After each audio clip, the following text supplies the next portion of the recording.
Radio Pirate. RadioPirate.com.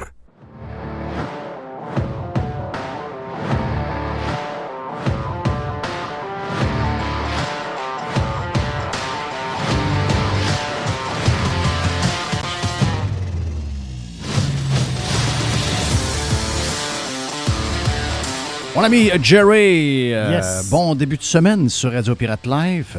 Le fun de te parler sur Pirate Prime un peu plus tôt aujourd'hui. On a de la misère à partir la machine aujourd'hui. Hein? Oui.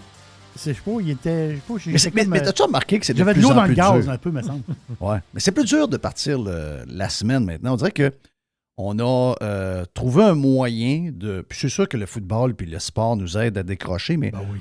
on a comme réussi à trouver avec... je pense que c'est important tout le monde de le faire, une bonne balance entre rester branché puis réussir à s'isoler de ce monde un peu débile dans lequel on est.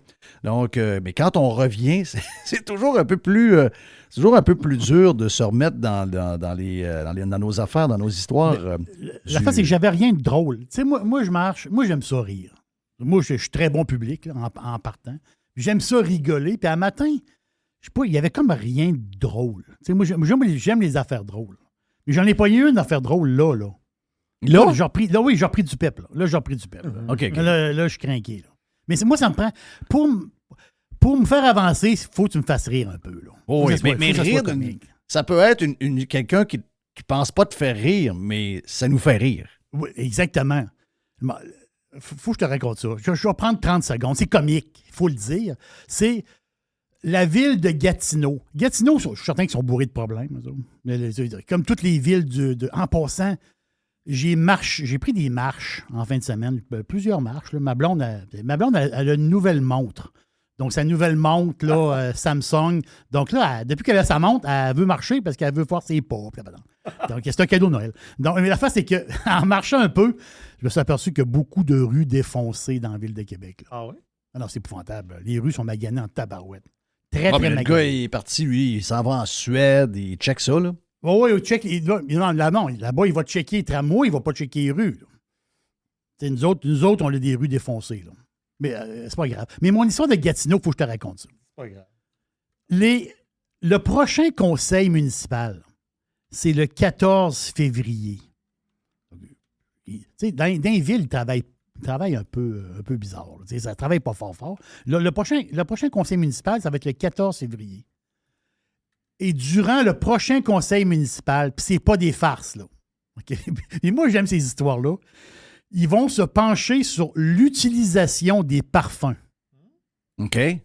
Donc, la ville de Gatineau veut mettre des balises Ah ben non, toi. aux gens qui se parfument. Hey, moi, Wow.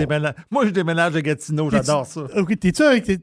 Moi, j'haïs ça, le monde qui se parfume, surtout dans les restaurants. Je suis pas capable. Alors, moi, je change de place. Là. Oui, mais c'est la ville qui va discuter de ça au prochain conseil municipal. Parce qu'il y a des gens, je ne sais pas si, qui ont mal à la tête là, quand ils sont dans un environnement parfumé. Donc, j'ai hâte de voir ce qui va sortir de là, mais il y aurait un genre de règlement municipal contre les parfums. Hey, j'aime donc bien ça. Ben ça, regarde, c'est ça. C'est la preuve que, tu me dis, ils font pas beaucoup de réunions, mais ils en font trop. Moi, c'est le feeling que j'ai, c'est qu'il y en a trop de réunions. On devrait en faire Il y en a déjà une au trop. mois de juin, une au mois de décembre, terminé, après ça, il n'y en a plus. Là, il y en a tellement qu'ils chargent des bebelles. Ils cherchent des affaires. Oui. Ils cherchent des histoires. Fait que c'est la ville qui vous... c'est une question aussi d'environnement. Là. Il y a une patente d'environnement là-dedans. Là. Ben, si t'aimes rire... Ouais, j'ai une histoire d'environnement là-dedans, c'est clair. Oui. Ça n'est que ça. Mais si tu veux rire, si t'as le goût de rire pour J'aime commencer ça la rire, semaine, moi. je vais te faire de quoi que je te demanderai pas en temps habituel, c'est-à-dire d'aller cliquer un article de Patrick Lagacé. Tu sais, je veux dire, moi, personnellement, j'aime mieux aller chez le dentiste que lire un article de Patrick Lagacé. Là, ça, c'est personnel à moi. Mais celui d'en fin de semaine, l'article d'en fin de semaine, Jerry, toi qui es bon public, Mr. White aussi, les pirates Très live, bon public. regarde. Je vous dis ça. C'est donner des clics à Patrick Lagacé, j'aime pas beaucoup ça, là, mais celui-là vaut la peine, pas à peu près. Ça s'appelle l'auto électrique c'est parfois formidable. Parfois. Ouais. Patrick, là, quand il se lève le matin, la seule affaire qu'il veut, c'est plaire à la gang. Il y a une obsession. Parce que dans le fond de lui, moi je l'appelle Fake Pat à cause de ça, moi je pense que Patrick Lagacé, dans le fond de lui, c'est un gars comme nous autres. Mais c'est un gars qui a fait des choix pour sa carrière, puis ça lui, écoute, on ne peut pas y en vouloir, là. Contrat à presse, ce serait le successeur de Paul Arcand au 98.5. Il y a un show de TV, il est aimé de la gang. Bon, depuis la COVID, le monde en général l'aime pas beaucoup. Mais pour la gang puis pour les contrats, très bon choix de carrière. Je ne peux pas faire autrement que lever mon chapeau. Le gars sait exactement sur quel piton peser. Il fait une job extraordinaire là-dessus. Il sait, là, les contrats arrivent, l'argent. C'est un gars qui doit faire à peu près moi 700-800 000 par année, facile. C'est pas 1 million. Très mieux, bravo pour lui. J'ai pas de jalousie 0.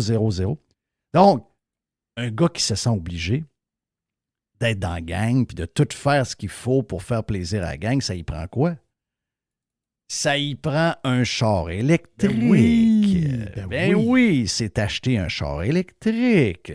Il dit, oh, mon char coûte pas trop cher. Puis il dit, là, je donne plus trop de gaz. Puis il dit, et là, ce qui est le plus drôle, c'est que pour faire plaisir à la gang, Patrick Lagacé, il fait semblant qu'il déteste les Américains. Il fait des textes à tout bout de champ sur les Américains. Il les haït. C'est ce qu'il écrit. C'est ce qu'il dit à la radio. Ça, c'est pour faire plaisir à la gang. La gang qui vont lui retourner tous les bons mots avec des bons contrats puis beaucoup de m'amour. Mais la minute que Patrick Lagacé a une occasion, la première affaire qu'il fait, c'est qu'il va chez le monde qui haït. Ça, c'est spécial. Hein? Donc là, il a décidé d'aller faire un tour à New York. Puis il a dit à sa blonde, quelle déception. Mais ça prouve que ma région d'origine est un peu mélangée. LCN et TVA ont réussi à les maganer, pas à peu près. Il sort avec une Saguenayenne. Oh, ça m'a fait mal. Il est allé dans ma talle juste pour me piquer un peu. Ça, je trouve ça rough. Mais là, sa blonde a dit, on va aller à New York. Je dis, hey, on va pas à New York en avion. Pas parce qu'il n'y a pas le moyen, là. Il fait des très, très bons salaires. Oh oui. Riche. Non. Il dit, là, vu que je suis green, pas d'avion, j'ai un char électrique, on y va en char électrique. Et là, il nous raconte là-dedans. D'abord, premièrement, il est parti de Montréal, puis quand il est arrivé à la douane, il restait juste 60 % d'autonomie. Il a perdu 40 % d'autonomie en plein hiver en partant de Montréal et s'en allant à la douane. Hey, t'as pas franchi encore les Adirondacks, mon homme. Et là, mais là, toute l'histoire, si vous voulez rire, regarde, et il est obligé de l'avouer, là. Il est obligé de le dire. Je me dis, il s'en cache pas, là. Il s'en cache pas parce qu'il s'est rendu compte que son histoire, elle tient pas à route, là. Tu sais, l'histoire des chars électriques, surtout au Québec, c'est de la pure folie, là. C'est de la pure folie. Si on le fait, c'est pour s'amuser, c'est pour se promener en ville puis faire nos affaires. Si vous voulez commencer à faire de la route puis à commencer... Non, c'est un aria, là. Quelqu'un qui a agi. C'est une gestion. Tu sais, avoir un char, c'est pas une... Bon, de temps en temps, il faut que tu t'occupes du changement d'huile, là. Il y a quelques petites bebelles, mais en général, avoir un char, c'est assez simple. Tu embarques dans ton char, tu payes sur le piton, tu pars avec. De temps en temps, tu arrêtes de mettre du gaz. C'est fini là, ça prend 30 secondes ou 2 minutes de mettre du gaz. Merci, bonsoir, terminé. Un char électrique, Jerry, tu sais de quoi je parle? Un char électrique, puis moi, je suis pas contre les gens qui en ont, là. Je m'en suis moi-même commandé un, mais moi, je sais très bien qu'on va avoir 2 voitures. Il y a une voiture, c'est une vraie voiture, puis l'autre, c'est une bebelle. C'est une bebelle pour essayer d'envoyer un finger aux pétrolières. C'est la seule maudite affaire. Mais, puis aussi, la raison pourquoi je l'ai faite, c'est parce que je voulais pour la première fois, puis je suis pas sûr de l'avoir finalement, là, parce qu'avec les changements de taux et tout, je l'ai comme commandé. Faut que je parle au gars du garage, savoir c'est quoi le taux? C'est-tu le taux qu'on l'a fait quand on l'a commandé ou c'est le taux d'aujourd'hui? Si c'est le taux d'aujourd'hui, c'est go buy. Tu vas le garder dans ta cour tant qu'à moi. Mais une des raisons, c'est que peut-être pour la première fois de ma vie, j'aurais une patente où je recevrais un chèque du gouvernement. Oui, Donc, ça moi, semble ça a été première. ça. Mon attrait, ça a été ça. J'essaie de trouver un moyen d'avoir un chèque du gouvernement. Probablement que ça n'arrivera pas. Mais anyway, quand j'avais l'intention de le faire, si vous achetez un char électrique en pensant pas que c'est une bebelle, vous êtes fourré. OK? Vous allez agir avec votre char électrique comme si c'était un vrai char. C'est pas un vrai char. C'est une bebelle. C'est une belle bebelle. C'est un beau jouet. Ah, c'est extraordinaire. Mais Si tu es anxieux, Jeff, si tu es anxieux avec ton téléphone qui reste 30% d'énergie dans ton. Tu peux pas avoir un char électrique. Tu peux pas. Si tu es anxieux à cause de ça, achète-toi pas un char électrique. Ouais, puis il faut pas que ça devienne une maladie, là. Tu sais, tu te dis, OK, ouais, là, on est en hiver, il fait moins 20, je sais qu'il perd de l'énergie vite dans ce temps-là. Donc, quand je suis en hiver, là, je roule sur l'autoroute à 65 km/h, je mets pas de chaufferette, je me mets une soude de skidoo, puis je ferme la radio, puis tout ce que je peux fermer, je le ferme. Mais non, ça ne peut pas devenir de même, là. Tu sais, la vie, il faut que ce soit plus simple que ça. Mais c'est ça, la patente. La patente, puis tu le sais, il y a quelqu'un proche de toi qui a déjà géré pour quelqu'un un char électrique. Finalement, cette personne-là a décidé de le vendre parce que c'est un aria à pu finir. Surtout si vous avez à voyager beaucoup entre Québec et Montréal pour faire de la business et des choses en main. Tu sais, à moins que tu aies la grosse voiture. Puis même mon chum Mike, je te l'ai dit, mon chum Mike est allé chercher une moto dans le coin de Moncton. Et juste de traîner un trailer avec une moto, le trailer et la moto prenaient la moitié de la charge de la batterie. Incroyable, ça. Tu sais? Donc, si vous ne savez pas ça au départ, vous allez capoter. Vous allez capoter. Ça veut dire que si vous êtes demain, c'est pas fait pour vous autres. Si vous pensez que vous allez avoir la même affaire, c'est pas fait. Mais au moins, il le dit. Mais sérieux, lisez ça. Là. C'est comique, mais je dois y donner. Il le dit après, char électrique, pas fait pour tout le monde, surtout si vous voyagez, etc. Je pense pas qu'il y ait une Tesla. Tesla, un peu plus facile, parce qu'il y a de plus en plus d'endroits pour se charger. La charge est rapide. Souvent, les batteries, peut-être pas la petite Tesla, mais les plus grosses, là, la batterie est un peu plus grosse, puis vous allez être capable de mais c'est un aria pareil, là. Mais ça, là, je pense, c'est ça. Puis Tesla, je pense qu'ils ont leur borne à eux autres. c'est ça, exact. Là, lui, il allait dans des bornes d'un Sonoco. Oui. Lui, il allait dans des bornes, des bornes bien ordinaires, dans des Sonoco. Puis là, il disait, là, je rentrais ma carte de crédit, ça marchait pas. L'histoire là-dedans, c'est que la carte de crédit, dans ces garages-là, elle est gérée par le même système que les pompes. OK? Et le système des pompes de gaz, il vous demande votre zip code. OK? Oui. Donc, on le sait, là, OK. le zip code, c'est que vous prenez les 3 chiffres que vous avez dans votre code postal, puis vous rajoutez 3 zéros, puis ça va marcher. OK? Je donne un exemple. Vous en allez avec votre voiture, vous allez à New York avec une voiture à gaz. Vous arrêtez en sortant de la douane à la colle, puis vous arrêtez au premier garage qu'il y a là en sortant, là, puis vous prenez un petit McDo pour déjeuner. Mais quand vous rentrez votre carte, elle vous demande votre zip code. Là, les gens disent, hein? Donc la moitié enlève la carte, s'en vont en dedans, passe la carte en dedans. Vous n'avez pas besoin de faire ça. Si, mettons, je sais pas, regarde, allons-y de même, votre code postal, c'est G9L, je n'invente un, là. Puis après ça, c'est 3Z8. OK? Mettons que c'est votre code postal. Ben, ça veut dire que quand la carte de crédit vous demande le zip code, qui est le code postal américain, ben, le zip code, ça va être 93800. Donc, vous allez avoir les 5 chiffres du zip code, puis votre carte de crédit, elle va le reconnaître.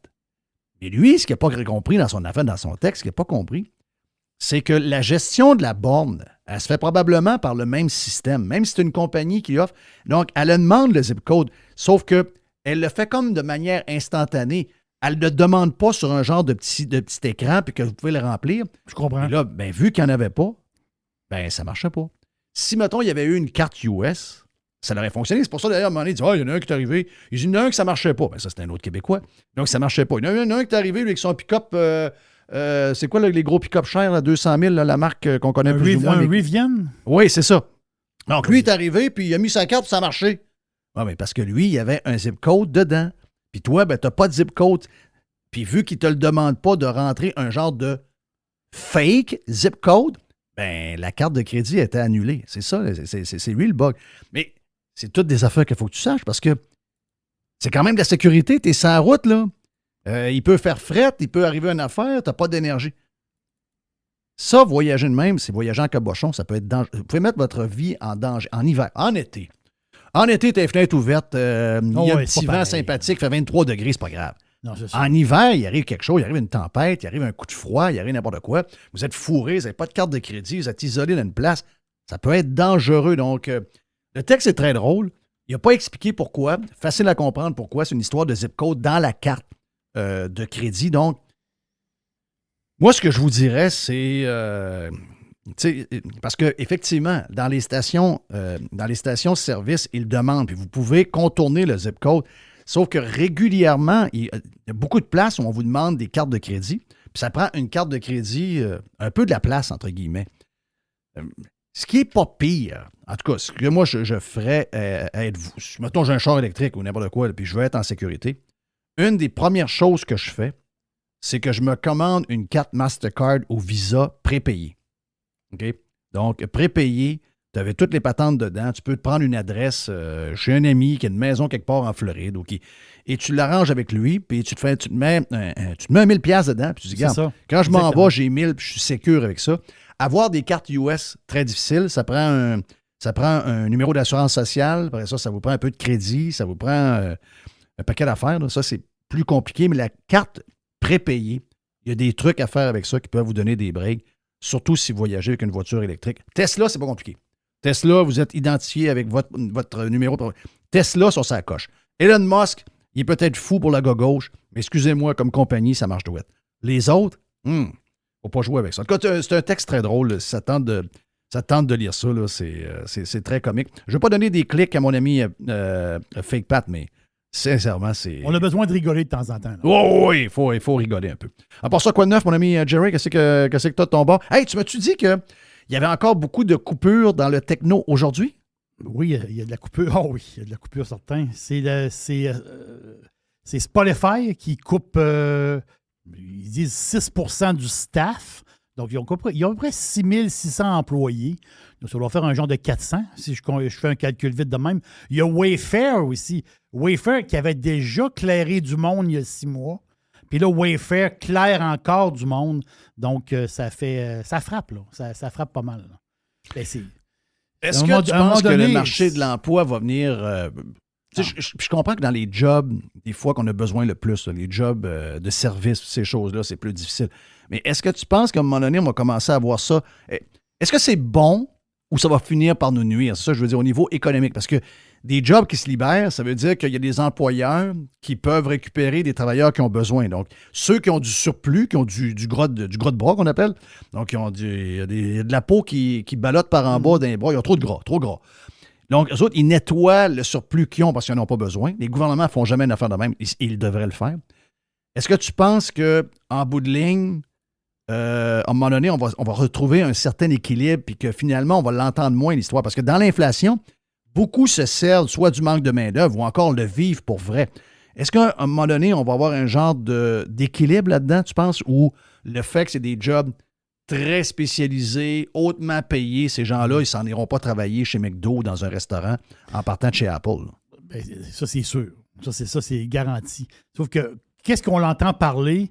Puis ça, j'ai lu, c'est une chronique que j'ai lue il y a 2-3 semaines. On entend parler des gros. On entend parler des Spotify, des Microsoft, mais on n'entend pas parler des petits, parce qu'il y a beaucoup de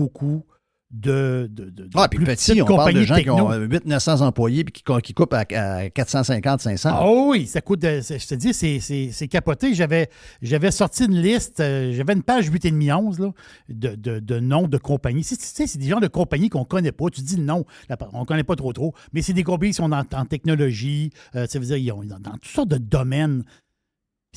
C'est de la coupure à la grandeur. C'est incroyable le nombre d'employés de ces compagnies. Comme tu dis, ils ont 428 employés, ils en clairent 80. Là, tu te dis, oh, wow, non, il en clairent 80 pareil. Mais là, c'est une en arrière de l'autre. Donc, c'est un 80 là, un 150 là, un 200 là. Puis là, tu additionnes ça avec les grands. Moi, je pense que dans ce domaine-là, autrement dit, le domaine technologique, souvent, les compagnies vont lever le pied un petit peu. À place de partir des projets, des fois un peu plus so-so, mais ils vont lever piller un peu. Peut-être que plus tard, ça va repartir. Moi, je pense que oui. Mais 2023, ça ne sera pas une bonne année. Là. Non, c'est ça. Pour les joueurs de ping-pong, ça ne sera pas une bonne année. Là. Non. Ça, j'en suis convaincu. Est-ce que tu penses que ça va affecter les vrais riches? Parce que les vrais riches, eux autres, ils s'amusent, pas pire. Je ne sais pas si tu as vu ce que quelqu'un qu'on connaît t'a envoyé. Puis ça peut faire partie de notre chronique de demain avec notre ami Stéphane Bruyère. Si vous êtes membre de Radio Pirate, en allant sur radiopirate.com pour écouter la version Prime. Demain, Bruyère, on va faire un tour. On parle de toutes sortes d'affaires dans l'immobilier. On aime ça jaser, puis j'ai cassé un peu. Mais à Miami Beach, donc Miami Beach, il y a une tour qui s'appelle la résidence Aston Martin. By the way, en fin de semaine, j'arrête dans un Cumberland, une épicerie, un peu comme un couche-tard.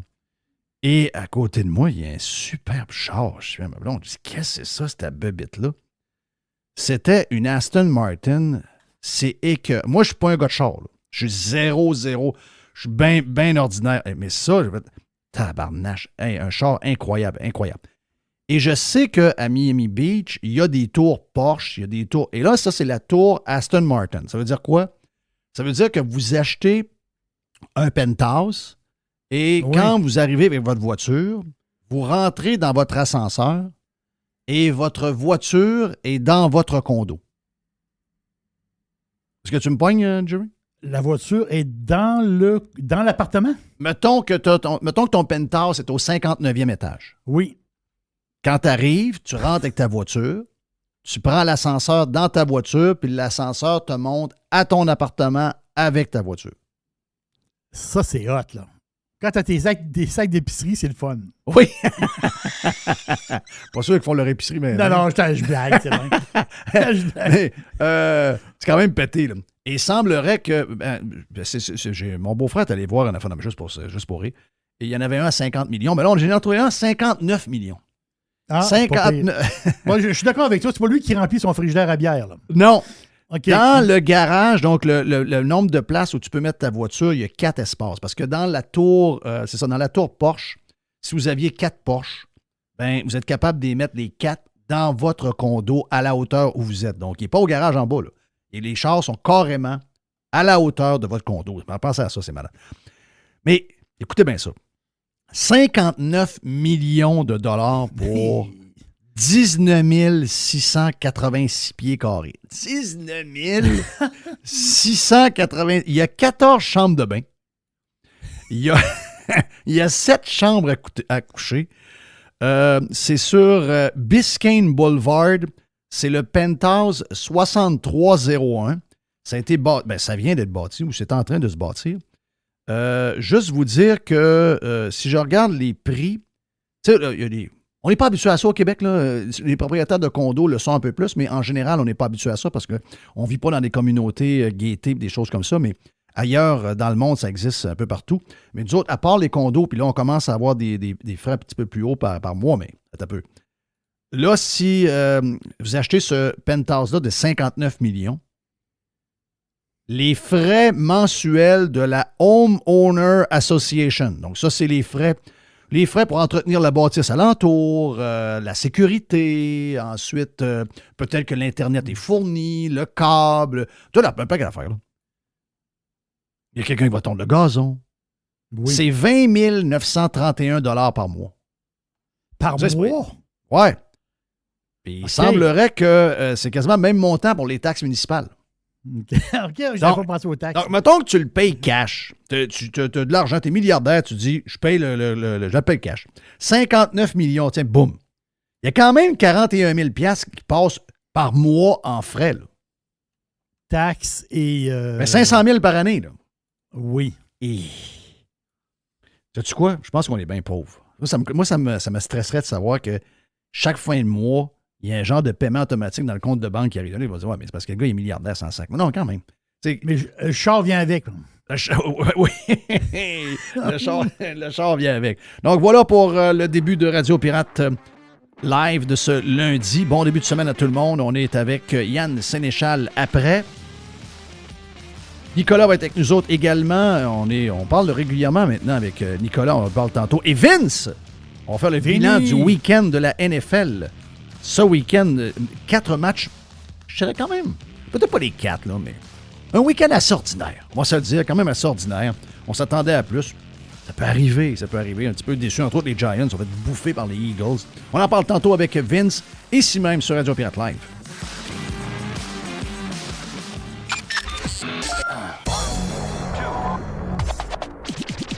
I love it. Listen. Radiopirate.com. Radiopirate.com. Radio Pirate. Listen. Radiopirate.com. Radio Pirate. OK, on est de retour sur Radio Pirate Live.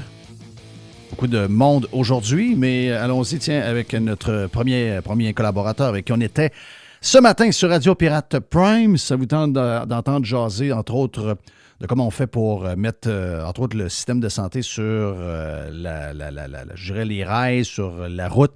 Eh bien, on a parlé passablement de ça. Yann, t'es salué, bienvenue sur Radio Pirate Live en ce lundi. J'ai des petites affaires pour toi aujourd'hui, Yann. D'abord, j'espère que tu as eu un bon week-end de ton bord. J'espère que tout s'est bien passé. On a différentes affaires qui nous font réagir aujourd'hui. Bon, il y a eu, on en a parlé dans Radio Pirate Prime. On a parlé de Madame voyons, parce qu'elle s'appelait Madame Bourassa, en fait, c'est son nom de famille, c'est Madame Simard. On a parlé de paquet de choses qui fait jaser, mais en même temps qui risquent d'être passagers parce que l'actualité est ainsi faite. Puis d'un autre côté, on est comme un peu, je dirais, on n'est pas hyper focusé sur justement ces vrais problèmes-là. C'est-à-dire qu'on réussit à nous garrocher un peu partout. On entend parler, il y a une semaine, c'était le gaz pour les cuisinières. En fin de semaine, c'était le café. Ensuite, on a eu les douches. Donc, on devrait diminuer notre nombre de douches. Les verres d'eau. Si on veut commencer à faire ce game-là, on peut s'amuser pendant longtemps. Qu'est-ce qui arrive avec cette game-là de, je dirais, des changements climatiques, puis en fait aussi du modèle économique dans lequel on est. Puis à travers ça, on a entendu du monde en fin de semaine dire qu'il voudrait travailler 4 heures par jour, 4 jours par semaine ou 5 heures par jour. Il était bon, cette vidéo-là?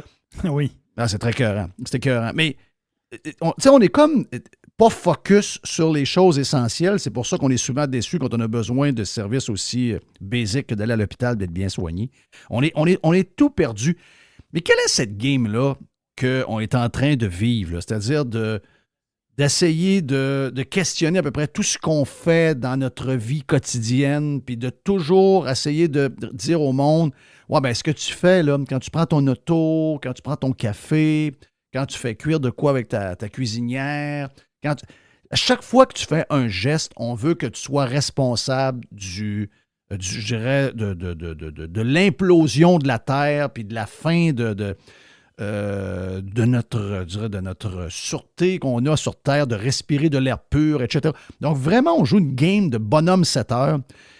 Mais c'est quoi le but derrière ça? Il y a quelque chose que je ne saisis pas derrière tout ça. Il y a de quoi là-dedans? Écoute, j'ai de la misère à comprendre aussi parce que, tu sais, à un moment donné, tu es là, tu te dis, comme média, il faut que tu sois rentable. Définitivement. Pour être rentable, il faut que tu satisfasses un besoin, il faut que tu fasses plaisir à ta clientèle. Il faut que tu attires des clics aussi, bien évidemment. Puis, on est dans l'enflure verbale depuis un certain temps. Puis, c'est toujours une compétition. Qui va avoir l'affaire la plus fuckée? Qui va avoir l'affaire la plus spectaculaire? Puis, on se rend compte que ça fonctionne si tu joues sur certains sentiments des gens. Là. Sentiment de peur, sentiment de culpabilité. C'est des sentiments quand même assez noirs qu'on va avoir, qu'on va peser sur ces boutons-là. On va créer de l'angoisse, de l'anxiété avec ces choses-là. Puis ça fonctionne. Il n'y a pas grande moralité là-dedans. Tout le monde comprend ça. Mais on dirait que c'est la seule façon qu'on a de créer du contenu d'une manière de masse encore, puis que ça fonctionne encore suffisamment pour être rentable. J'exclus le Québec de l'équation. Les médias au Québec ne sont pas rentables. Ils ont besoin d'être financés par l'État pour l'être. Sauf les médias comme nous, là, mais ça, c'est curieux, ça, c'est bizarre. Mais bon, fin de la parenthèse. C'est très bizarre. Ça reste qu'il y a des journaux dans le monde qui sont encore sérieux, qui sont encore solides. T'as encore le Wall Street Journal, et ça coche. Qui donne de la bonne information, puis qui est encore ses bonnes priorités. Puis il y a d'autres qui étaient sérieux puis qui ont pris des drôles de track. The Economist, par exemple. T'es là, tu te dis, Christy, c'est plus ce que c'était The Economist. Honnêtement, là, ça a changé. C'est rendu borderline très environnementaliste aussi, puis tout ça, tandis que c'était pas le but. Et tu te dis, OK, qu'est-ce qui se passe? Je pense qu'on est vraiment dans une transition pour de vrai. On est dans la transition où est-ce qu'on passe des médias de masse vers les médias de niche. Mais c'est long. Ça se fait pas en 2 heures, ça se fait pas en 2 mois, ça se fait pas en 2 ans non plus. Ça se fait probablement en 2 ou 3 décennies, cette affaire-là, si c'est pas 2 générations. Cette transition-là, pour des gens qui sont un petit peu plus quick d'esprit, là, ça vient long. Là. Ça vient lourd à voir ça aller. Tu te dis, Christy, que ça finit plus de finir, cette transition-là. Moi, je veux dire, je suis passé dans des médias de niche depuis longtemps. Là. Les médias de masse, ça fait juste partie de nos vies un peu pour être capable de générer du contenu en rien d'eux autres. Là. Mais pour le monsieur, madame, tout le monde, le passage est. Mais ça crée des vraies affaires. C'est pas juste des nouvelles qui circulent, ça crée des vraies affaires. Ben oui. Ce que je disais tantôt, c'est que, c'est un énorme défocus. OK? Pendant qu'on perd du. Tu sais, je veux dire, il va y avoir du café encore. Les gens vont prendre leur café dans 5 ans. Là. Le café filtre, c'est pire pour l'environnement que les K-Cup. Ben, les chocolats, c'était pas fini, il y a 5 ans, ça. Il disait, on va manquer de chocolat dans 2-3 ans. Il doit faire ça 2-3 ans. Oh oui. Mais tu comprends que cette histoire-là, c'est de la foutaise. On le sait, les poêles au gaz, ben là, finalement, il y a des affaires qui sont sorties. Il n'y a rien de scientifique là-dedans, il n'y a rien de vrai là-dedans, il n'y a pas de rapport entre l'asthme des enfants et les poêles à gaz. Il n'y a rien là-dedans. Mais là, c'est bizarre parce que j'ai une histoire de quelqu'un en Belgique, dans le Journal de Montréal, une histoire en Belgique d'enfants qui ont eu quelque chose dans une maison puis qui ont dû être hospitalisés parce que ils ont eu là, comment on appelle ça, la patente de carbonique là, qui les a comme empoisonnés. Donc là, on a cette nouvelle-là. Puis là, je la comprends pas. Pourquoi? Tu sais, c'est un fait divers. Que 2 enfants se ramassent à l'hôpital en Belgique. Mais là, je vois la fin. La fin, c'était pour nous dire que dans la maison, il y avait un poêle au gaz. Donc, l'hydroélectricité, cette année, elle a manqué de tuer du monde. Là, parce que quand on a manqué d'hydro, les gens ils ont plugué des génératrices en dessous de leur maison mobile, où la fumée s'est ramassée en dessous de la maison mobile. Il y avait 7 personnes dans la place. Les 7 ont manqué de mourir. Là. C'est ça. À un moment donné, là...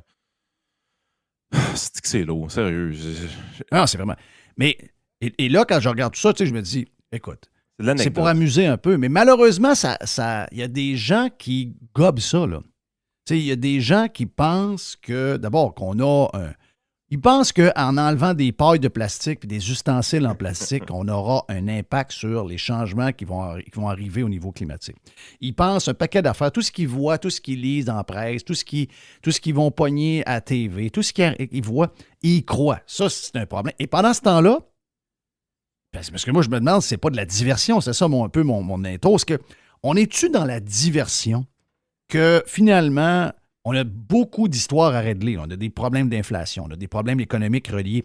On a aussi un bilan et peut-être une époque où on doit demander, où quelqu'un doit faire des excuses publiques sur les vaccins, sur ce qu'ils nous ont fait vivre pendant la COVID. Moi, la COVID, je veux la régler, mais je pense qu'on va la régler le jour où on aura des gens qui nous ont fait vivre des histoires qui n'ont pas de sens. Quand on pense à ça, là, mais ça n'arrivera pas. Les affaires de COVID, la seule chose qui va arriver, ça va être l'académique qui vont faire des recherches pour montrer que ça n'a pas d'allure ce qui s'est passé, des choses comme ça. Mais revenir en arrière pour le politique ou même le médiatique, ça n'arrivera pas. Ça n'arrivera pas. Parce que c'est le feeling que j'ai. C'est le feeling qu'on bourre de nouvelles complètement stupides, une après les autres, pour essayer de provoquer des affaires pour que on défocus des choses qu'on n'a pas fini encore. Là-dessus, je pense pas que c'est fait de manière volontaire. Moi, tu sais comment je suis plus offre et demande, là. Moi, je pense qu'on a les nouvelles qu'on demande pour de vrai, là. Ça peut pas être plate, là. Mais c'est ces nouvelles-là qui sont cliquées pareil, en bout de ligne. Tu sais, à un moment donné, les affaires... on peut pas empêcher le monde d'être tata, puis les gens, ils veulent avoir ce type d'information-là, l'information spectacle, tout ça. Il y a des gens qui font pas de discernement, il y en a qui en font. L'affaire, c'est que c'est plus rendu pertinent pour la plupart des gens. Tu sais, ça revient souvent à ce que je dis, mais notre vie confortable qu'on a, tu sais, ça sert à quoi de s'informer? Ça sert à quoi d'être bien informé, surtout de prendre le temps de bien s'informer? Ça sert absolument à rien. Et puis, regarde comment que tout est... Tu sais, quand il n'y a pas de contexte électoral au Québec ou au Canada, là, ce qui est notre cas depuis le mois d'octobre, ça va prendre un bout avant qu'on ait une élection. Quand on regarde juste le politique, c'est pas ça présentement qui allume les gens, pas en tout. Là. D'autres affaires là, qui est plus autour. Fait que les journalistes ont un peu carte blanche pour créer les narratifs qu'ils veulent, tout ça, mais ils essayent fort de créer des narratifs, mais ça... Ouais, mais s'ils veulent des clics, là, regarde, si c'est le but, tu dis, ils font ça parce que c'est des textes qui pognent. De dire aux gens, on va vous couper des douches. On va vous demander de mettre le chauffage à 18 degrés en hiver. C'est des affaires qui cliquent. Parfait. Mais si vraiment tu veux des clics, c'est ça leur but, ils vont faire comme le New York Post. Ils vont mettre la madame, née madame, devenue gars à l'âge de 25 ans, garder son vagin, en fait enlever les seins, pris des hormones pour avoir une barbe, a un one night stand avec un homme parce que la femme devenue homme est homosexuelle, mais elle a encore son appareil de femme. Donc, one night stand, tombe enceinte. Ça m'a pris... accouche d'un enfant. Ça m'a pris 30 secondes le matin à déchiffrer tout ça. Là. Okay. J'étais mélangé un peu. Là, mais c'était une vraie histoire. Je sais, mais... OK? Allez voir le nombre de commentaires dans le post de Twitter du New York Post. Si t'en veux des likes, là, si t'en veux des clics, là, si tu veux avoir des réactions, arrive avec une histoire de même. Là, ça va brasser d'un bord puis de l'autre, mais tu vas en avoir. Sois spectaculaire de même. Si c'est le but, là, arrive avec des histoires de même, ça pogne en tabarnache. Mais c'est l'autre point. Si je me demande, le prix de déformation du Québec, on sait qu'il est créé par le fait que les journalistes, pas les journalistes, mais les médias sont rentables à cause du financement gouvernemental. Tu sais, enlève ça demain matin, ils sont tous en faillite. Là. Fait que, c'est-tu de même ailleurs? Dans une place où est-ce que le gouvernement ne finance pas les médias? C'est-tu de même aussi? Moi, je pense pas. Moi, on en parle souvent quand on regarde les débats français, tout ça, tu sais, ça se tire des tomates un peu plus spectaculaire, ça parle de sujets un peu plus rough, un peu moins insignifiants, puis souvent les deux côtés de la médaille, parce que le but d'avoir les deux côtés de la médaille, le but inavoué, c'est pas juste d'avoir un sentiment d'équité, c'est d'aller chercher l'auditoire au complet. Tu ne pas mettre la moitié du monde de côté. Regarde, je vais rêver. Je vais rêver pendant quelques minutes. OK, moi, je me dis, tu mets des enragés. Je prends souvent l'exemple de PKP et de Québécois, parce que il y a un fond de moi qui admire ce qu'ils ont réussi à bâtir dans un petit marché comme le Québec. C'est un des groupes médiatiques les plus puissants au monde. Je ne parle pas en grosseur réelle. Je parle en grosseur par rapport au prorata, par rapport au nombre qu'on est. C'est une des plus grosses. Le fait que le Québec est limité dans le nombre de concurrents qu'ils peuvent avoir, c'était peut-être un peu plus facile pour eux autres de le faire, mais ils l'ont fait quand même. Donc, il y a un bout de moi qui admire toute la machine que Québécois s'est bâtie. OK? Ça, je m'en suis jamais caché vraiment. C'est comment on l'utilise qui me décourage. Mais rêvons en couleur. OK? Crissons dehors. Moi, c'est ce que j'ai proposé le 1er janvier. Crissons dehors toutes les woke dans cette place-là. Moi, je dirais, ça fait 2 fois que j'ai crissé dehors en un mois. Je l'aurais fait en fin de semaine passée quand il est arrivé l'histoire de PKP. Puis je le ferai depuis qu'ils sont trop woke avec les histoires de douche, puis les histoires de ci, puis les patentes. Puis ça broye tout sa même affaire. Il n'a pas porté le chandail de l'LGBTQ+, 2B, 3, 4. Et, regarde, ils sont prévisibles à mort. Mettons, quelqu'un rentre là, puis il dit, on l'a opéré là-dessous, moi, tu vas voir. Tu sacs tout le monde, toutes les boss woke du journal, puis de LCN, puis de TVA, dehors. Bang! T'envoies tous les journalistes moyens, là, puis...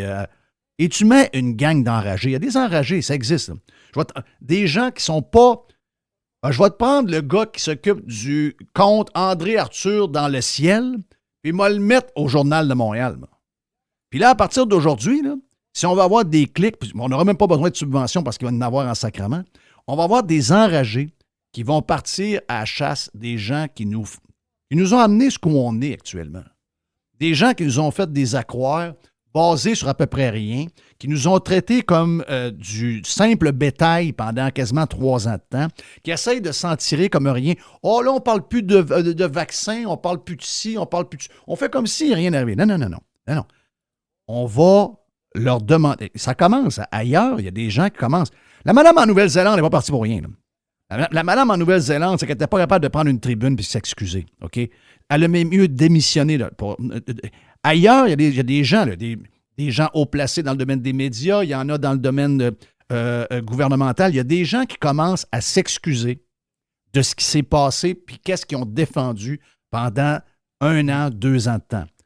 Nous autres, là, si on voulait avoir des clics en ce moment, la moitié du Québec est enragée.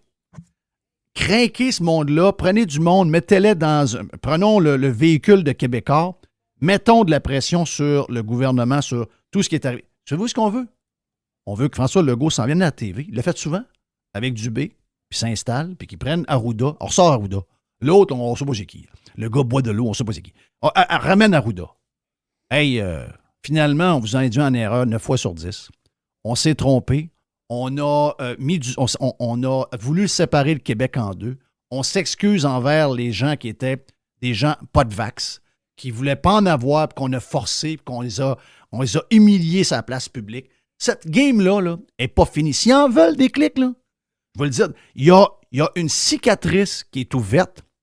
Il y a une division qui va être permanente tant et aussi longtemps que ces gens-là ne sortiront pas. Parce que c'est ça en ce moment qu'on voit, c'est de la diversion. On n'est pas en train de rien de s'occuper. On est en train de passer à autre chose, comme s'il n'était rien arrivé pendant 2 ans et demi. Moi, je pense qu'il y a beaucoup de monde qui se rappelle, ça a fait beaucoup de mal. Ça a créé beaucoup de divisions. Hier, j'étais avec des gens, un gars ben de l'allure, là, un homme d'affaires prospère qui a vendu son entreprise. Il dit, moi, j'ai perdu des chums. Là. J'ai pas été vacciné. Un gars brillant. Là. Il dit, j'en voulais pas du vaccin. Il dit, j'ai été jugé par des amis, j'ai été jugé par de la famille, j'ai été tassé. On n'a pas d'idée ce que ça fait comme mal. Et tant qu'on ne réglera pas ça, on ne sera pas capable d'aller de l'avant pour tout régler le reste. Oubliez l'histoire du gaz sur votre poêle, oubliez tout. Tant et aussi longtemps qu'on ne réglera pas ça. Là. Parce que il y avait des histoires avant la COVID. Mais la COVID, ça l'a fait éclater. Il y a un bouton majeur bourré de pu là-dedans. Et ça, je pense que c'est à la base. Si tu ne règles pas ça, tu ne pourras rien régler dans le reste. Écoute, je comprends tout ce que tu dis, puis moi je suis tellement plus là, dans le sens que, puis je t'explique un peu. Il y a une affaire que je réglerais dans le dossier de la COVID présentement, une seule. C'est la loi sur l'urgence sanitaire, le renouvellement automatique. Si tu veux vraiment qu'à long terme, ne pas recréer les conditions qu'on a eues pour permettre à un premier ministre d'avoir tous les pouvoirs pendant quoi, 200... Ben non, c'était 400 quelques jours quasiment, là. Ça a été renouvelé comme 120 fois, cette affaire-là, dans cette zone-là. Ça, c'est la chose qu'il faut attaquer pour dire, si on ne veut plus que ça arrive, là, à long terme, ça, c'est le point qu'on devrait entendre parler beaucoup, beaucoup, beaucoup pour être sûr que ça ne se reproduise plus. Mais pour le reste... Non, ils vont réussir parce qu'ils ont le côté des tribunaux avec eux. C'est main dans main, cette affaire-là. Il va arriver quelque chose d'autre dans 5 ans. Ils vont réussir à contourner leurs propres lois pour nous amener où ils veulent nous amener. Le seul moyen pour que ça n'arrive plus, c'est de l'humiliation publique d'une certaine manière, où tu es obligé d'arriver avec des excuses publiques. Dire, on s'est trompé. Il y a mais Jeff, il y a un an, Yann. Rappelle-toi, il y a 1 an où on était, là. Rappelle-toi tout ce qu'on a dit. Nous autres, on n'a pas perdu nos jobs. Moi, j'ai perdu des revenus. Jerry a perdu des revenus. Mr. White a perdu des revenus. Il y a des entreprises qui ont été fermées. Il y a des gens qui ont perdu le job parce qu'ils refusaient telle chose. Je sais. Mais écoute, il y a des choses terribles. Moi, je ne veux pas qu'on passe là-dessus. Je vous nie pas ça, les gars. Là. Moi, ce que je vous dis, là, c'est que moi, là, j'ai commencé à le dire au mois de mai 2021 que la COVID, c'était fini. Là. J'ai pas changé de discours. C'était fini pour de vrai dans ma tête. Là. Ça l'est encore fini dans ma tête. Puis la raison pourquoi c'est un sujet qui ne m'intéresse plus, c'est qu'à un moment donné, il faut le mettre en arrière de nous et les politiciens ne viendront pas en arrière. Là. Ils ne viendront pas s'excuser. Les médias non plus ne les forceront pas à faire ça. Mais ils peuvent le faire. Ils peuvent le faire, Yann. Oui, Avec les histoires de pensionnats indiens, là, il l'a fait, le gouvernement. Ils l'ont fait. Ils ont fait une commission de vérité. Pas de leur faute à eux autres. Non, On s'excuse au nom des gens, voilà 100 ans. Non, je comprends, mais Mandela l'a fait en Afrique du Sud. Lui, il s'est dit, si le pays veut on parle continuer... pas Justin Trudeau puis François Legault à Mandela. Non, mais je veux dire, je te parle de commission. Une commission pour réconcilier, autrement dit, mettre pour que les gens qui ont pris des décisions disent qu'ils ont menti. Ben, exactement. Ben ça, je m'en vais avec toi, puis je suis d'accord avec ça. Ce qui manque justement dans la loi sur l'urgence sanitaire, là, c'est cette commission-là à la fin. Hey, tu as utilisé l'urgence sanitaire, parfait. Il va falloir qu'on aille au fond des choses. C'était-tu nécessaire? Pourquoi tu l'as renouvelé, ainsi de suite? Puis on va faire une vraie commission d'enquête indépendante. Ça prend ça, là. C'est un scandale qu'on ne l'ait pas encore. Mais tu sais, à un moment donné, en fait, quand tu penses aux choses que tu veux changer dans le système politique, il faut tout le temps que tu penses à long terme. Qu'est-ce que... Là, il y a certains acteurs en place, tout ça. On peut être choqué après les acteurs, tel que tel, ça, j'ai pas de trouble avec ça. Mais l'affaire, c'est que tu te dis, bon, OK, mettons qu'il y a un tata qui viendrait comme premier ministre un jour, tu sais, quelqu'un pire que Justin Trudeau, mettons. Comment qu'on fait pour que le système nous protège contre ce tata-là? Oui, c'est ça. Et pas tous les pouvoirs, justement. Très bonne question. Puis ça, c'est les vraies questions qu'il faut se poser. L'académique, lui, son rôle à jouer, là, c'est de dire, là, justement, la prochaine fois qu'il y a une pandémie... Là, Il faut les responsabiliser. Oui, il faut les exactement. responsabiliser. Il faut qu'ils soient redevables. Exact. Faut qu'à chaque fois qu'ils prennent une décision, puis il faut qu'ils la brassent de 50 000 manières différentes pour pas que ça leur pète d'en face 3 mois plus tard. Il faut qu'il y ait un Là, coup ils n'ont politique à aucune peur de utiliser ça. des lois comme celle de l'état d'urgence sanitaire. Donc, tu vas devoir passer devant une commission d'enquête. Tu vas devoir justifier tes actions. Tu ne pourras pas dire qu'on ne prenait pas de notes. OK? Il va falloir qu'il y ait quelqu'un qui prend des notes à ce moment-là. On a suspendu les règles parlementaires habituelles. On a suspendu la démocratie pendant un temps. Parfait. Ben, tout ce que vous dites entre vous autres est consigné et écrit. Ça, c'est le genre d'affaires qui sont vraiment bonnes à long terme, de penser à des solutions de ce genre-là. Si on va juste arriver et dire « vous allez vous excuser », les affaires de même, ça n'arrivera pas. Puis 2, c'est juste s'animer des vieilles émotions pour rien. Il faut qu'on pense au système pour plus que ça arrive. Puis moi, je suis plus dans ce gang-là présentement. Là. Comment est-ce qu'on fait pour s'arranger pour que ces affaires-là ne reviennent plus? On a joué ces émotions des gens pour que les gens nous demandent de les enfermer dans leur maison. C'est un processus psychologique qui s'est passé avec les gens. Là. Tout au long de cette pandémie-là, qui a été spectaculaire. Là. Puis on le sait, on a utilisé toutes sortes de...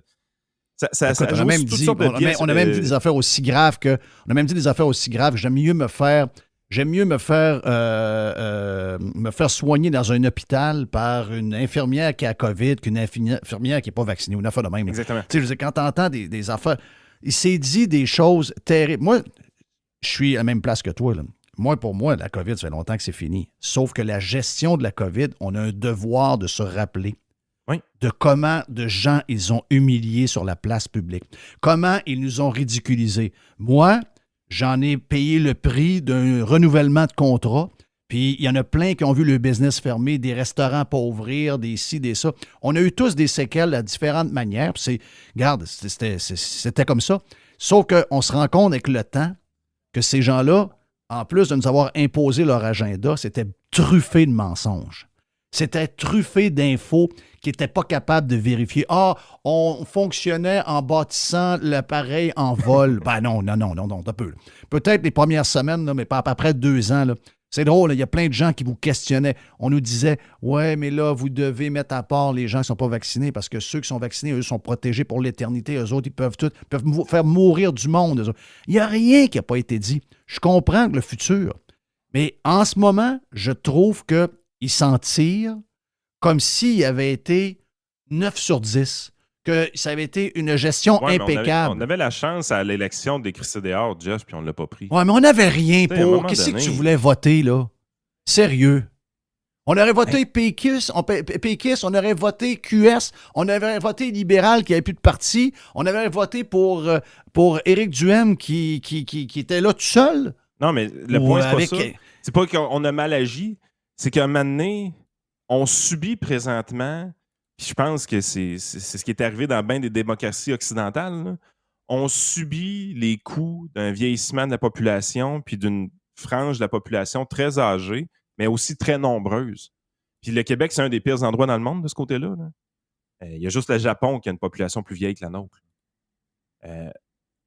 C'est lourd en sacrament de vivre ça, mais c'est les conséquences de nos systèmes démocratiques basés sur ces démographies-là. Dans le temps que ces gens-là représentaient une grosse démographie, mais qui étaient jeunes, dynamiques puis travaillants, on a mis en place des contextes qui faisaient en sorte que la vie était le fun. Mais maintenant que c'est des gens qui attendent de mourir et qui veulent juste être en sécurité, Chris, on en paye le prix, là. On en paye le prix. Oui, mais on en paye le prix. Et s'ils sont trop teutons pour se faire mentir à longueur de journée à TV puis gober ça, c'est le problème. Je veux dire, on est probablement des millions de Québécois qui n'ont pas voté pour eux, là, en passant. Je suis d'accord. Il y a quand même des millions de personnes qui n'ont pas voté pour eux. Le système démocratique, il a ses forces et ses faiblesses chez nous. Là, ben, on a une faiblesse pour 15 ans. Les 12 prochaines années ne seront pas le fun. Je ne veux pas être plate, là, mais je ne vois pas comment que dans les 12 prochaines années, ce qui est arrivé dans la dernière élection ne se reproduira pas. Là. Je ne dis pas que ça va être la CAQ pendant 12 ans. Là. Je dis juste que le parti qui va gagner la prochaine élection, c'est le parti qui va séduire des gens qui ont un grand besoin de sécurité et qui ont peur de mourir. Ça va être dole à mort, vivre ça. Moi, je rêve de voir. Je rêve de voir s'excuser. Je rêve de voir. Parce que je trouve qu'ils sont arrogants. Je trouve ils se tiennent, ils nous regardent comme s'ils étaient des kings. Ils se font applaudir. Ils se font applaudir quand ils arrivent, à tout le monde en parle. Incroyable. C'est incroyable. À un moment donné, là. Puis t'as raison que dans le fond, ça revient toujours à nous autres. Ça revient toujours à nous. Tu sais, je veux dire, des fois, on en veut à Yip Aya, on en veut aux médias, on en veut à ci, on en veut. Ultimement, t'as raison. Mais tu sais, je veux dire, moi, je vais avoir enduré depuis mon enfance, m'avoir enduré les boomers jusqu'à l'âge de 70 ans parce qu'ils vont mourir à 90. Le meilleur politicien depuis le début, depuis que l'élection est finie, c'est Paul Saint-Pierre Plamondon, toi. Puis, je dis pas ça, là, parce que je le trouve vraiment hot, puis c'est mon homme, là. Je dis ça parce que c'est lui qu'on voit le plus. On le voit beaucoup plus qu'Éric Duhaime. Les libéraux, on ne peut pas en parler, puis même GND, ils ont de la misère, là, Québec solidaire. C'est lui qu'on voit le plus. Regarde ces sujets. Ils sont autant insignifiants les uns que les autres, là. C'est rien que des sujets insignifiants. Il a réussi à faire un mois sur le roi. Sur le serment au roi. Après ça, toutes les affaires. Là, il rencontrait le gars de l'Impact. Le gars de soccer. Des affaires pas fines, ça. Tout est insignifiant. Tout le temps, lui qu'on voit dans les médias. Tout le temps. Oui, puis le monde aime ça. Tout le temps. Oui, le monde aime ça, je sais. Thank you, man. Yes. Yann Sénéchal, notre conseiller.net, vous pouvez l'écouter sur son podcast avec Frank. Allez sur les différentes plateformes de podcast. Après, on a Nicolas qui est avec nous pour jaser. Je ne sais pas les sujets, mais habituellement avec Nicolas, on a de la jasette en masse. Donc, beaucoup à venir sur Radio Pirate Live. On vient.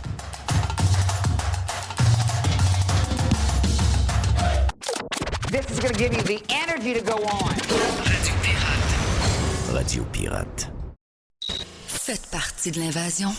Radiopirate.com. Radio Pirate. 100% 100% Pirate.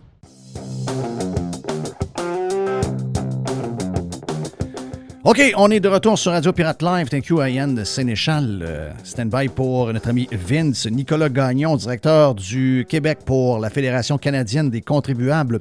Plus de détails à contribuable avec un s.ca. Fait du bien depuis que Nicolas est avec la Fédération. Ça brasse un peu plus. On voit de plus en plus de choses. Nicolas, bienvenue sur Radio Pirate Live. On commence par les revendications déconnectées de la réalité des syndicats de la fonction publique fédérale. Résume-moi un peu qu'est-ce qu'ils demandent d'abord, puis voyons un peu sauter comment est-ce que ça peut être, ces demandes-là. J'ai hâte de t'entendre là-dessus. Oui, ben c'est ça. Ben, pour faire changement, les syndicats demandent encore une fois là, un peu plus que qu'est-ce qui est nécessaire ou qu'est-ce qui est possible. En fait, c'est surtout au niveau fédéral. On a un front commun en fait de différents syndicats, celui de le syndicat des employés de l'impôt et aussi celui de l'Alliance de la fonction publique du Canada. Donc, c'est vraiment, il y a un front commun parce que les deux demandent des augmentations salariales en vue des négociations collectives qui s'en viennent. Et écoutez, ça n'a pas de sens, là. Le syndicat de l'emploi, des employés de l'impôt, eux autres, ils demandent 30% sur 3 ans. Hein? Puis tu as l'Alliance de la fonction publique qui demande 14% par année sur 3 ans également. Donc, il y en a un qui demande Ah, voyons. 30, l'autre 42. Ah, voyons, c'est boire. Ça n'a pas de sens. Puis, je veux dire, on s'entend, là. C'est pas juste les augmentations qui arrivent comme ça. C'est aussi le fait qu'ils vont utiliser tous les moyens pour faire pression, incluant des moyens de grève. Ils ont menacé de se doter d'un mandat de grève, là, justement, entre le 31 janvier et le 7 avril, en plein pendant la période où est-ce que les gens vont remplir leurs impôts puis vont espérer de recevoir leur retour d'impôt. Il y a bien du monde qui attendent souvent ça pour être en mesure de passer au travers de l'année. Fait que, tu sais, c'est de voir qu'ils vont s'augmenter leur salaire comme ça en ayant vraiment là, le libre jeu. Puis pourquoi je dis ça? C'est parce que ils s'en vont voir des politiciens qui ne se sont pas empêchés d'augmenter leur salaire au cours des dernières années. Je veux dire, à la Chambre des communes, ils ont augmenté leur salaire en 2020, en 2021 et en 2022. Pendant que tu avais des gens qui étaient sur la PCU, qui perdaient leurs emplois, qui perdaient du revenu, eux autres, ils augmentaient leur salaire. Ensuite, on a appris qu'à Radio-Canada, ils se sont donné des primes et des bonis durant la pandémie. Et ça, même s'il y avait de la difficulté à balancer leurs chiffres, on a vu que durant la dernière mise à jour économique, ils ont demandé un autre bail-out de 20 millions au gouvernement. Et on a appris en plus que ça, de ça que la Banque du Canada, qui a de la difficulté à faire son mandat comme du monde, on l'a vu avec l'inflation, ben eux aussi se sont versés jusqu'à 40 millions de dollars en boni et en primes. Donc, et ils ont aussi reçu là, du support financier supplémentaire de la part du gouvernement. Fait que de tout ce monde-là qui ont profité pas mal durant la pandémie. Et je veux dire, les syndicats, ils ont vu ça aller. Puis là, ben, ils arrivent avec les négociations collectives, puis ils se disent, ben, écoute, c'est à notre tour de piger dans le sac. Et l'affaire, c'est que les politiciens, comme n'importe qui va s'asseoir aux négociations avec eux, vont avoir bien de la difficulté à se faire respecter par les syndicats. Fait que, comment dire, je suis pas là pour défendre les revendications des syndicats, mais je comprends qu'eux-mêmes saisissent l'opportunité qui se présente devant eux pour essayer d'en demander le plus que Oui, possible. puis surtout aussi, Nicolas, comment le gouvernement fédéral a dépensé depuis le début de cette COVID-là, que l'argent est arrivé par... écoute, un coup de baguette magique est arrivé 250, 260, 280 milliards de nowhere. Puis là, la fameuse phrase, ben, on n'a pas d'argent pour vous payer ou on est limité, tu sais, on a toujours servi finalement. Ben ça ne peut plus marcher. Là. Je veux dire, avec ce qu'on a vu, on sait qu'ils sont capables de trouver de l'argent par magie. Puis c'est sûr que ça a des conséquences terribles. On les vit actuellement, ce qu'ils ont fait, mais pour Exact. ceux qui gagnent, qui travaillent pour ces gens-là, ben, ils savent qu'ils sont bourrés de cash. Écoute, ils envoient de l'argent à l'Ukraine, ils envoient de l'argent partout, ils en donnent, ils ont de la peine avec une gang, on va se reprendre, on va vous donner 100 millions. Ça revole de partout avec Trudeau, c'est incroyable. Donc, eux autres, ils se disent, ben, écoute, s'il y en a pour un, ben, il y en a pour nous autres.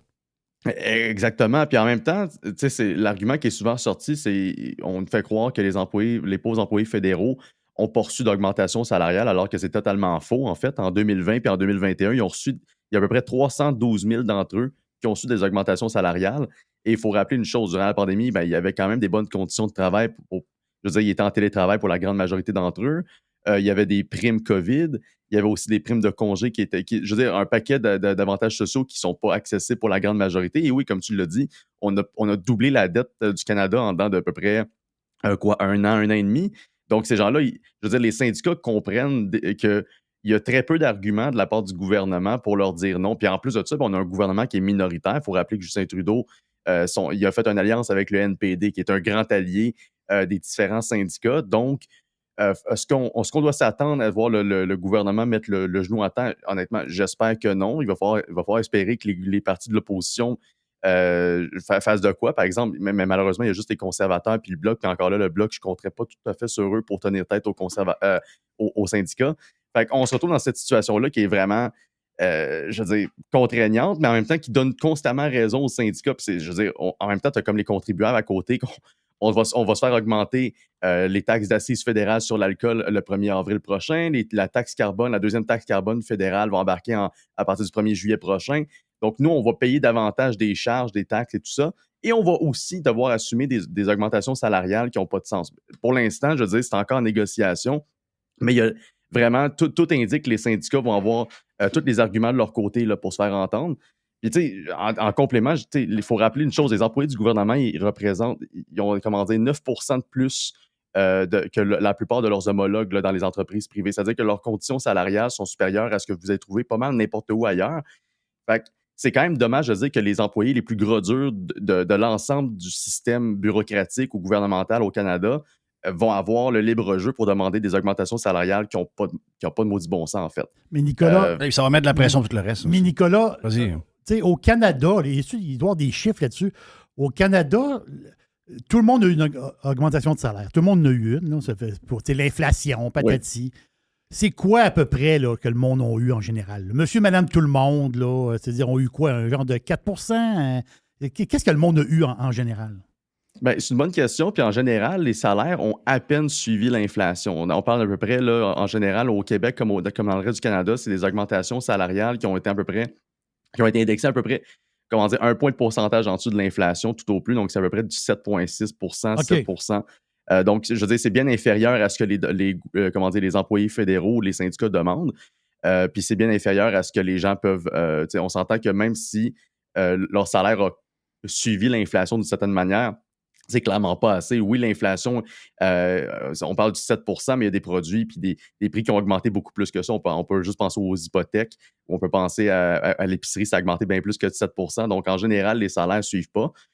Mais c'est ça, dans l'ensemble, les Canadiens ont reçu des augmentations salariales bien inférieures à ce que les syndicats demandent. Puis ça, ben, je veux dire, malheureusement, les seuls à qui, les seuls qui pourraient leur dire non, c'est les personnes qui ont reçu des augmentations salariales très intéressantes durant les années de pandémie, c'est-à-dire les politiciens eux-mêmes. Donc, je veux dire, c'est drôle parce que c'est comme si nous, les gens normaux, en fait, là, les contribuables, on est vraiment exclus de la conversation. On paye des augmentations salariales de tout le monde, de tous les plus payés de l'État, mais notre opinion ne vaut pas grand-chose.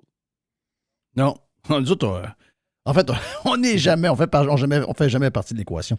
C'est quoi les exemples de salaires que tu as dans les notes que tu m'as envoyées? Là? Je vois greffier du conseil exécutif Yves Ouellette, 325 810 à 387 580. C'est quoi ça? Oui, ben OK, ben ça, c'est un communiqué de presse qu'on a relâché ce matin pour justement dénoncer là, les augmentations salariales dans la haute fonction publique au Québec. Puis je vais justement faire un petit pont entre ces deux sujets-là parce qu'au fédéral, comme je dis, on a des négociations collectives, mais au provincial aussi, il y en a qui s'en viennent.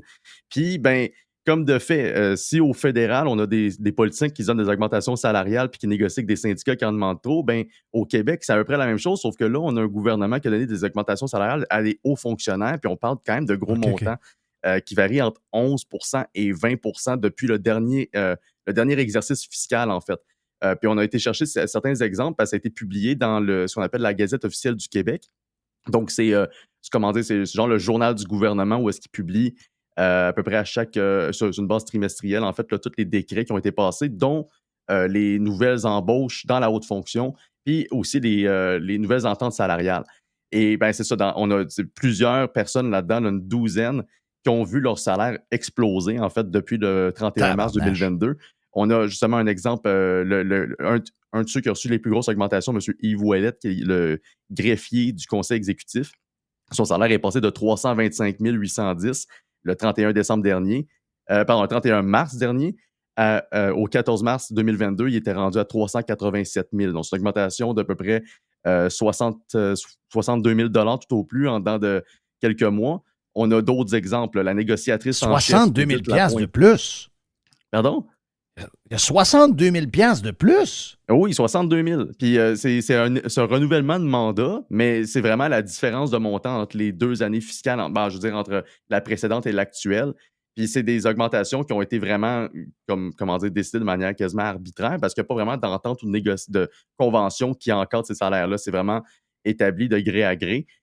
Puis ça touche vraiment un ensemble de hauts fonctionnaires. Mais il n'y a pas juste ces personnes-là, il y en a d'autres aussi qu'on peut aller regarder leur salaire, à quel niveau il était. Par exemple, la fonctionnaire qui était la plus payée au Québec, c'est bien entendu là, Sophie Brochu, qui, elle, jusqu'à la fin de son mandat, faisait un salaire qui était aux environs de 600 000 par année. Wow! Oui, non, je veux dire, c'est des gros salaires dans la haute fonction publique. Puis encore là, comme je vous dis, ces annonces d'augmentation salariale-là ont été confirmées en décembre dernier, puis ont été publiées en janvier. Puis là, on rentre en négociation collective avec tous les autres employés de la fonction publique québécoise qui s'attendent à recevoir des augmentations salariales similaires, donc entre du 11 et du 20 en un an.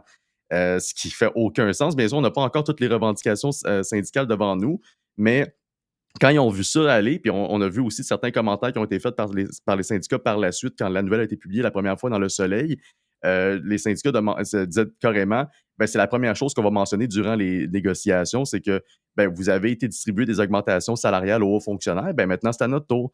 Donc vraiment, on se retrouve dans une situation tant provinciale qu'au fédéral, où les gouvernements ont été vraiment, ils n'ont pas fait attention d'aucune manière ou de la manière qu'ils géraient les finances publiques. Et là, c'est les syndicats qui remarquent ça puis qui se disent c'est à notre tour de piger dans le sac. Donc, c'est aussi vrai au fédéral qu'au provincial. Mais ce qui est le plus décevant, c'est qu'au provincial, on se souviendra toujours. Je sais que ça fait des années que c'est plus du tout ça, mais François Legault, en 2018, lui, il parlait de réduire l'État de 5 000 fonctionnaires, rendre l'appareil plus efficace et efficient. Et finalement, on est rendu à donner des augmentations salariales qui n'ont pas de bon sens là, à des hauts fonctionnaires. Donc, pour reprendre ce qui a déjà été dit par Pascal Bérubé là, au PQ, la CAQ annonçait initialement vouloir créer des emplois payants dans le secteur privé. C'est plutôt des emplois déjà existants dans la haute fonction publique qui deviennent de plus en plus payants, en fait. Parce que là, j'ai un salaire de plus. Édith Lapointe, négociatrice en chef du Québec, est passée de 223 118 à 266 639. Presque 24 J'ai d'augmentation. le vice-président de Retraite Québec, Daniel Charbonneau, 169 910 à 208 258. Regarde, je vais te le dire, là, moi, si c'était à recommencer, c'est dans la fonction publique. C'est indécent. C'est sérieux, ça. Oui. On s'entend-tu que quelqu'un qui gagne 50 000 $, puis son boss vient le voir, puis il dit regarde, on a une bonne année, là, puis regarde, l'inflation, tout ça, là, je te donne un 15.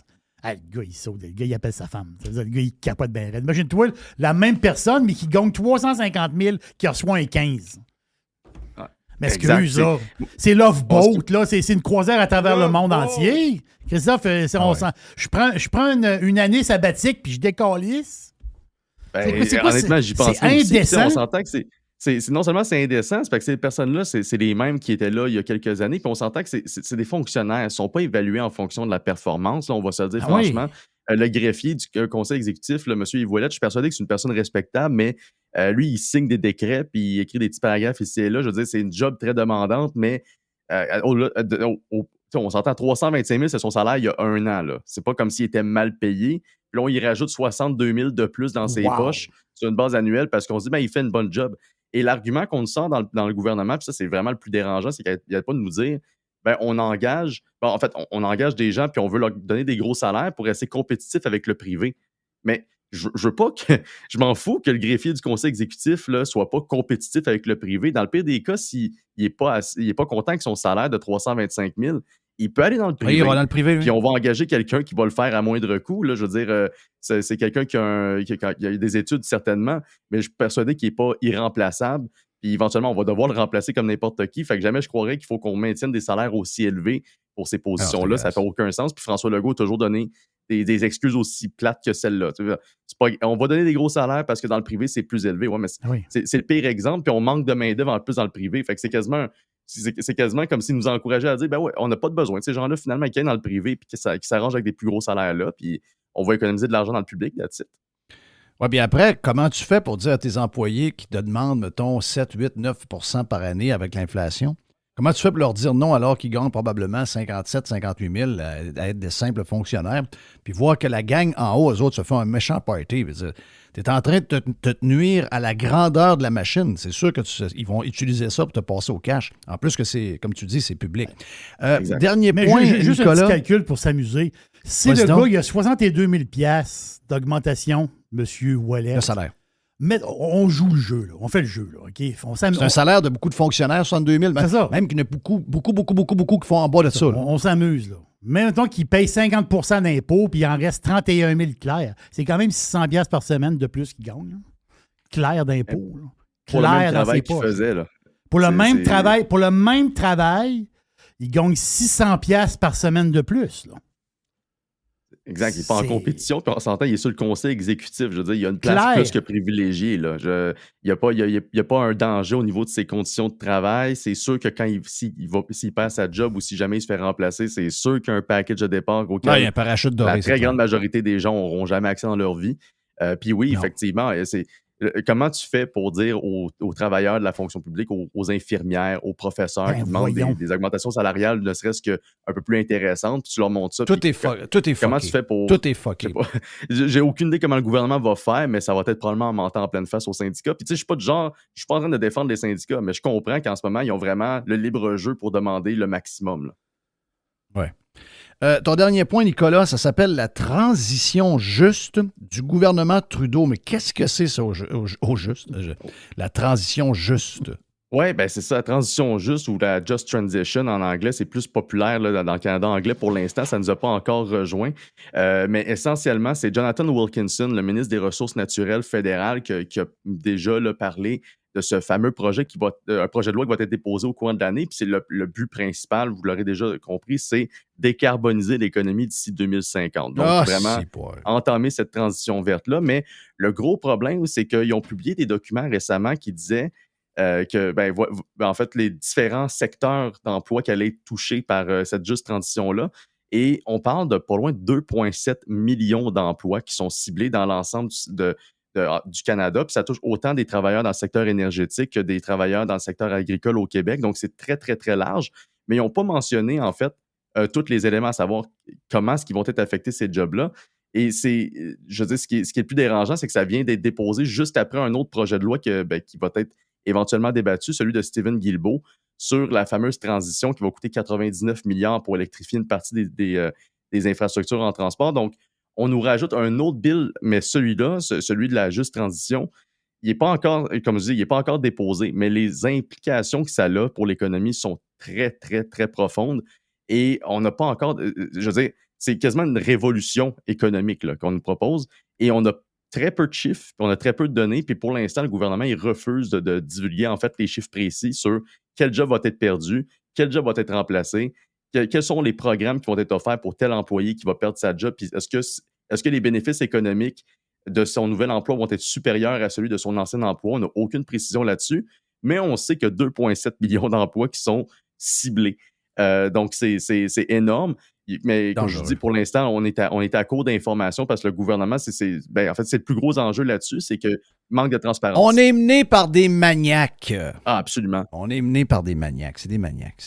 Thank you, Nicolas. C'est décourageant. 2,7 millions d'emplois. Puis je suis certain que là-dedans, il n'y aura pas un crise de fonctionnaire qui va perdre sa job. C'est ça qui est le plus capoté. Thank you, Nicolas, qui est le directeur général, directeur du Québec pour la Fédération canadienne des contribuables. Pour plus de détails, pour savoir tout ce qu'ils font, ils embrassent pas mal depuis que Nicolas est là. Oui. Contribuable avec un S.ca. Contribuable.ca. Et on fait une pause, on revient après sur Radio Pirate Live. Notre chum Vinny est là pour parler du week-end de la NFL qui vient de se finir et les 2 matchs sans doute qui s'en viennent la semaine prochaine.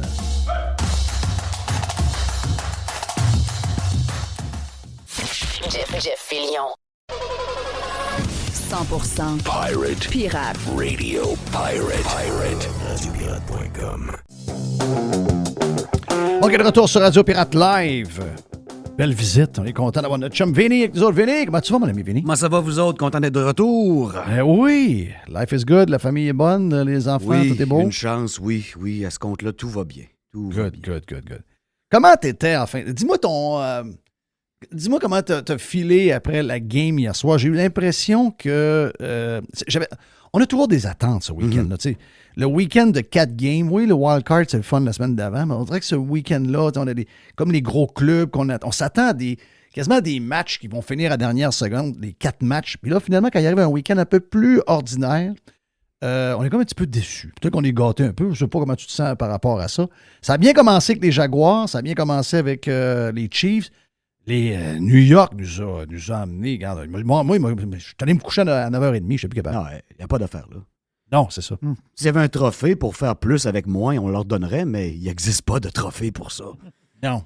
Même les Vikings qui ont perdu contre les Giants, ils auraient donné une meilleure opposition aux Eagles. C'est sûr. Ils auraient perdu pareil, parce que les Eagles, c'est toute une machine, mais c'est rare qu'une rivalité de division comme ça, qui a lieu pour la 3e fois dans une année, donne lieu à un match si peu serré. Donc, ça a été la déception des gens. Puis les codes d'écoute vont s'en ressentir. Au moins, la NFL s'est reprise hier avec un bon vieux Dallas-San Francisco. Ça n'a pas été un match super offensif, mais Ça va sortir aujourd'hui bientôt. Je m'attends à 30 millions de chrétiens qui étaient là dans ce match-là. Donc Exact. Commençons par le match numéro 1. Qu'est-ce que tu as vu? Les Chiefs et les Jaguars. Bon, on a eu un début de match extraordinaire parce que les Jaguars faisaient tout ce qu'il fallait en défensive pour essayer d'arrêter la machine des Chiefs. Mais les Chiefs, avec un gars qui est capable de faire n'importe quoi, très agile, très mobile, c'est dur de se défendre contre ça. Et là, il arrive un genre de break où Mahomes se blesse et on n'est pas sûr. En tout cas, toute l'histoire. Puis là, on part à la ligne de 2. Aîné, qui est un vieux corps arrière qu'on a repêché avec les Dolphins dans le temps, qui en a vu, mais qui n'a jamais été un grand corps arrière, remonte le terrain de 98 verges. My God! Un match quand même spécial, mais moi, je continue de penser que les Jaguars étaient peut-être à 2 jeux, la longue passe qui n'a pas été pognée, et je dirais l'échapper également en fin de match après la zone début. Il était à 2 jeux de peut-être créer un upset contre les Chiefs. Mais tu sais, on voulait-tu vraiment ça? Ouais. Imagine-toi, là, Bengals, Jaguars au championnat de la conférence américaine. Là, je pense que c'est vrai que tu n'aurais pas eu de game. Là. Donc, il faut regarder vers l'avant. Qu'est-ce que la NFL nous réserve? C'est-à-dire des brillants corps arrière. Peut-être à l'exception de Brock Purdy, qui n'a pas encore l'approbation de l'Amérique, mais reste que les gars, ils jouent foutument bien. Et je vous rappelle qu'en 2018, là, le corps et d'as de corps arrière, ça ne se fait pas 35 ans, là, ça fait 5 ans de ça. C'était Blake Bortles, Kirk Cousins. Oui, il y avait Tom Brady. Et l'autre m'échappe, c'était qui déjà? Nick Foles, qui a fini par gagner le Super Bowl. Oui. Fait que là, on est gâtés en tabarouette. On sépare les hommes des enfants tranquillement, pas vite. Puis ce qui est décevant pour les fans de foot, parce que ce week-end-là a toujours la réputation d'être le meilleur parce que tu as 2 jours de foot avec des équipes soit qui ont mérité leur congé ou d'autres qui ont gagné en série déjà. Ils sont prouvés d'être dans un bon rodage, donner un bon spectacle. Mais tu sais, les Giants n'avaient pas d'affaires là. Et les Jaguars, ils ont prouvé leur point. Puis coach Peterson, c'est un Christy de génie. Puis ce qu'il a fait en 1 an et demi avec Trevor Lawrence, c'est extraordinaire. T'sais, à qui il passe, ce gars-là? Christian Kirk, Zay Jones? Il n'y a pas les éléments que les autres carrions, puis même à ça, il s'en tire toujours bien. J'aime bien Travis Etienne aussi dans le champ arrière. Ça va être un brillant porteur de ballon. Et ils ont une belle équipe. C'est le fun de voir que le fun est de retour à Jacksonville. Mais on voulait-tu vraiment les voir gagner? À ce compte-là, je pense pas. On a vu que Patrick Mahomes, même sur une cheville, ben, c'est encore un bon vieux petit Jedi. Hein, il va faire des miracles tant et aussi longtemps que l'horloge va y permettre. Au moins, il est à maison la semaine prochaine pour accueillir Joe Montana 2.0, c'est-à-dire Joe Burrow. Mais je suis un peu inquiet pour les Chiefs. Oui, je pense que oui. Parlons du match, justement, de Joe Burrow qui nous a montré que finalement, en l'espace de 2 ans et demi, 3 ans, il est devenu un carrière d'élite. Là. Vraiment, avec sa visite l'année passée au Super Bowl. Puis je dirais la manière aussi qu'il s'est comporté pendant l'année, parce que ça a été facile pour les Bengals d'être un peu plus... une saison plus difficile. Ça a commencé de travers. Mais non, ils ont resté focusés. Le kid est resté focusé. Il est très humble, ce kid-là. C'est ça que j'aime de lui.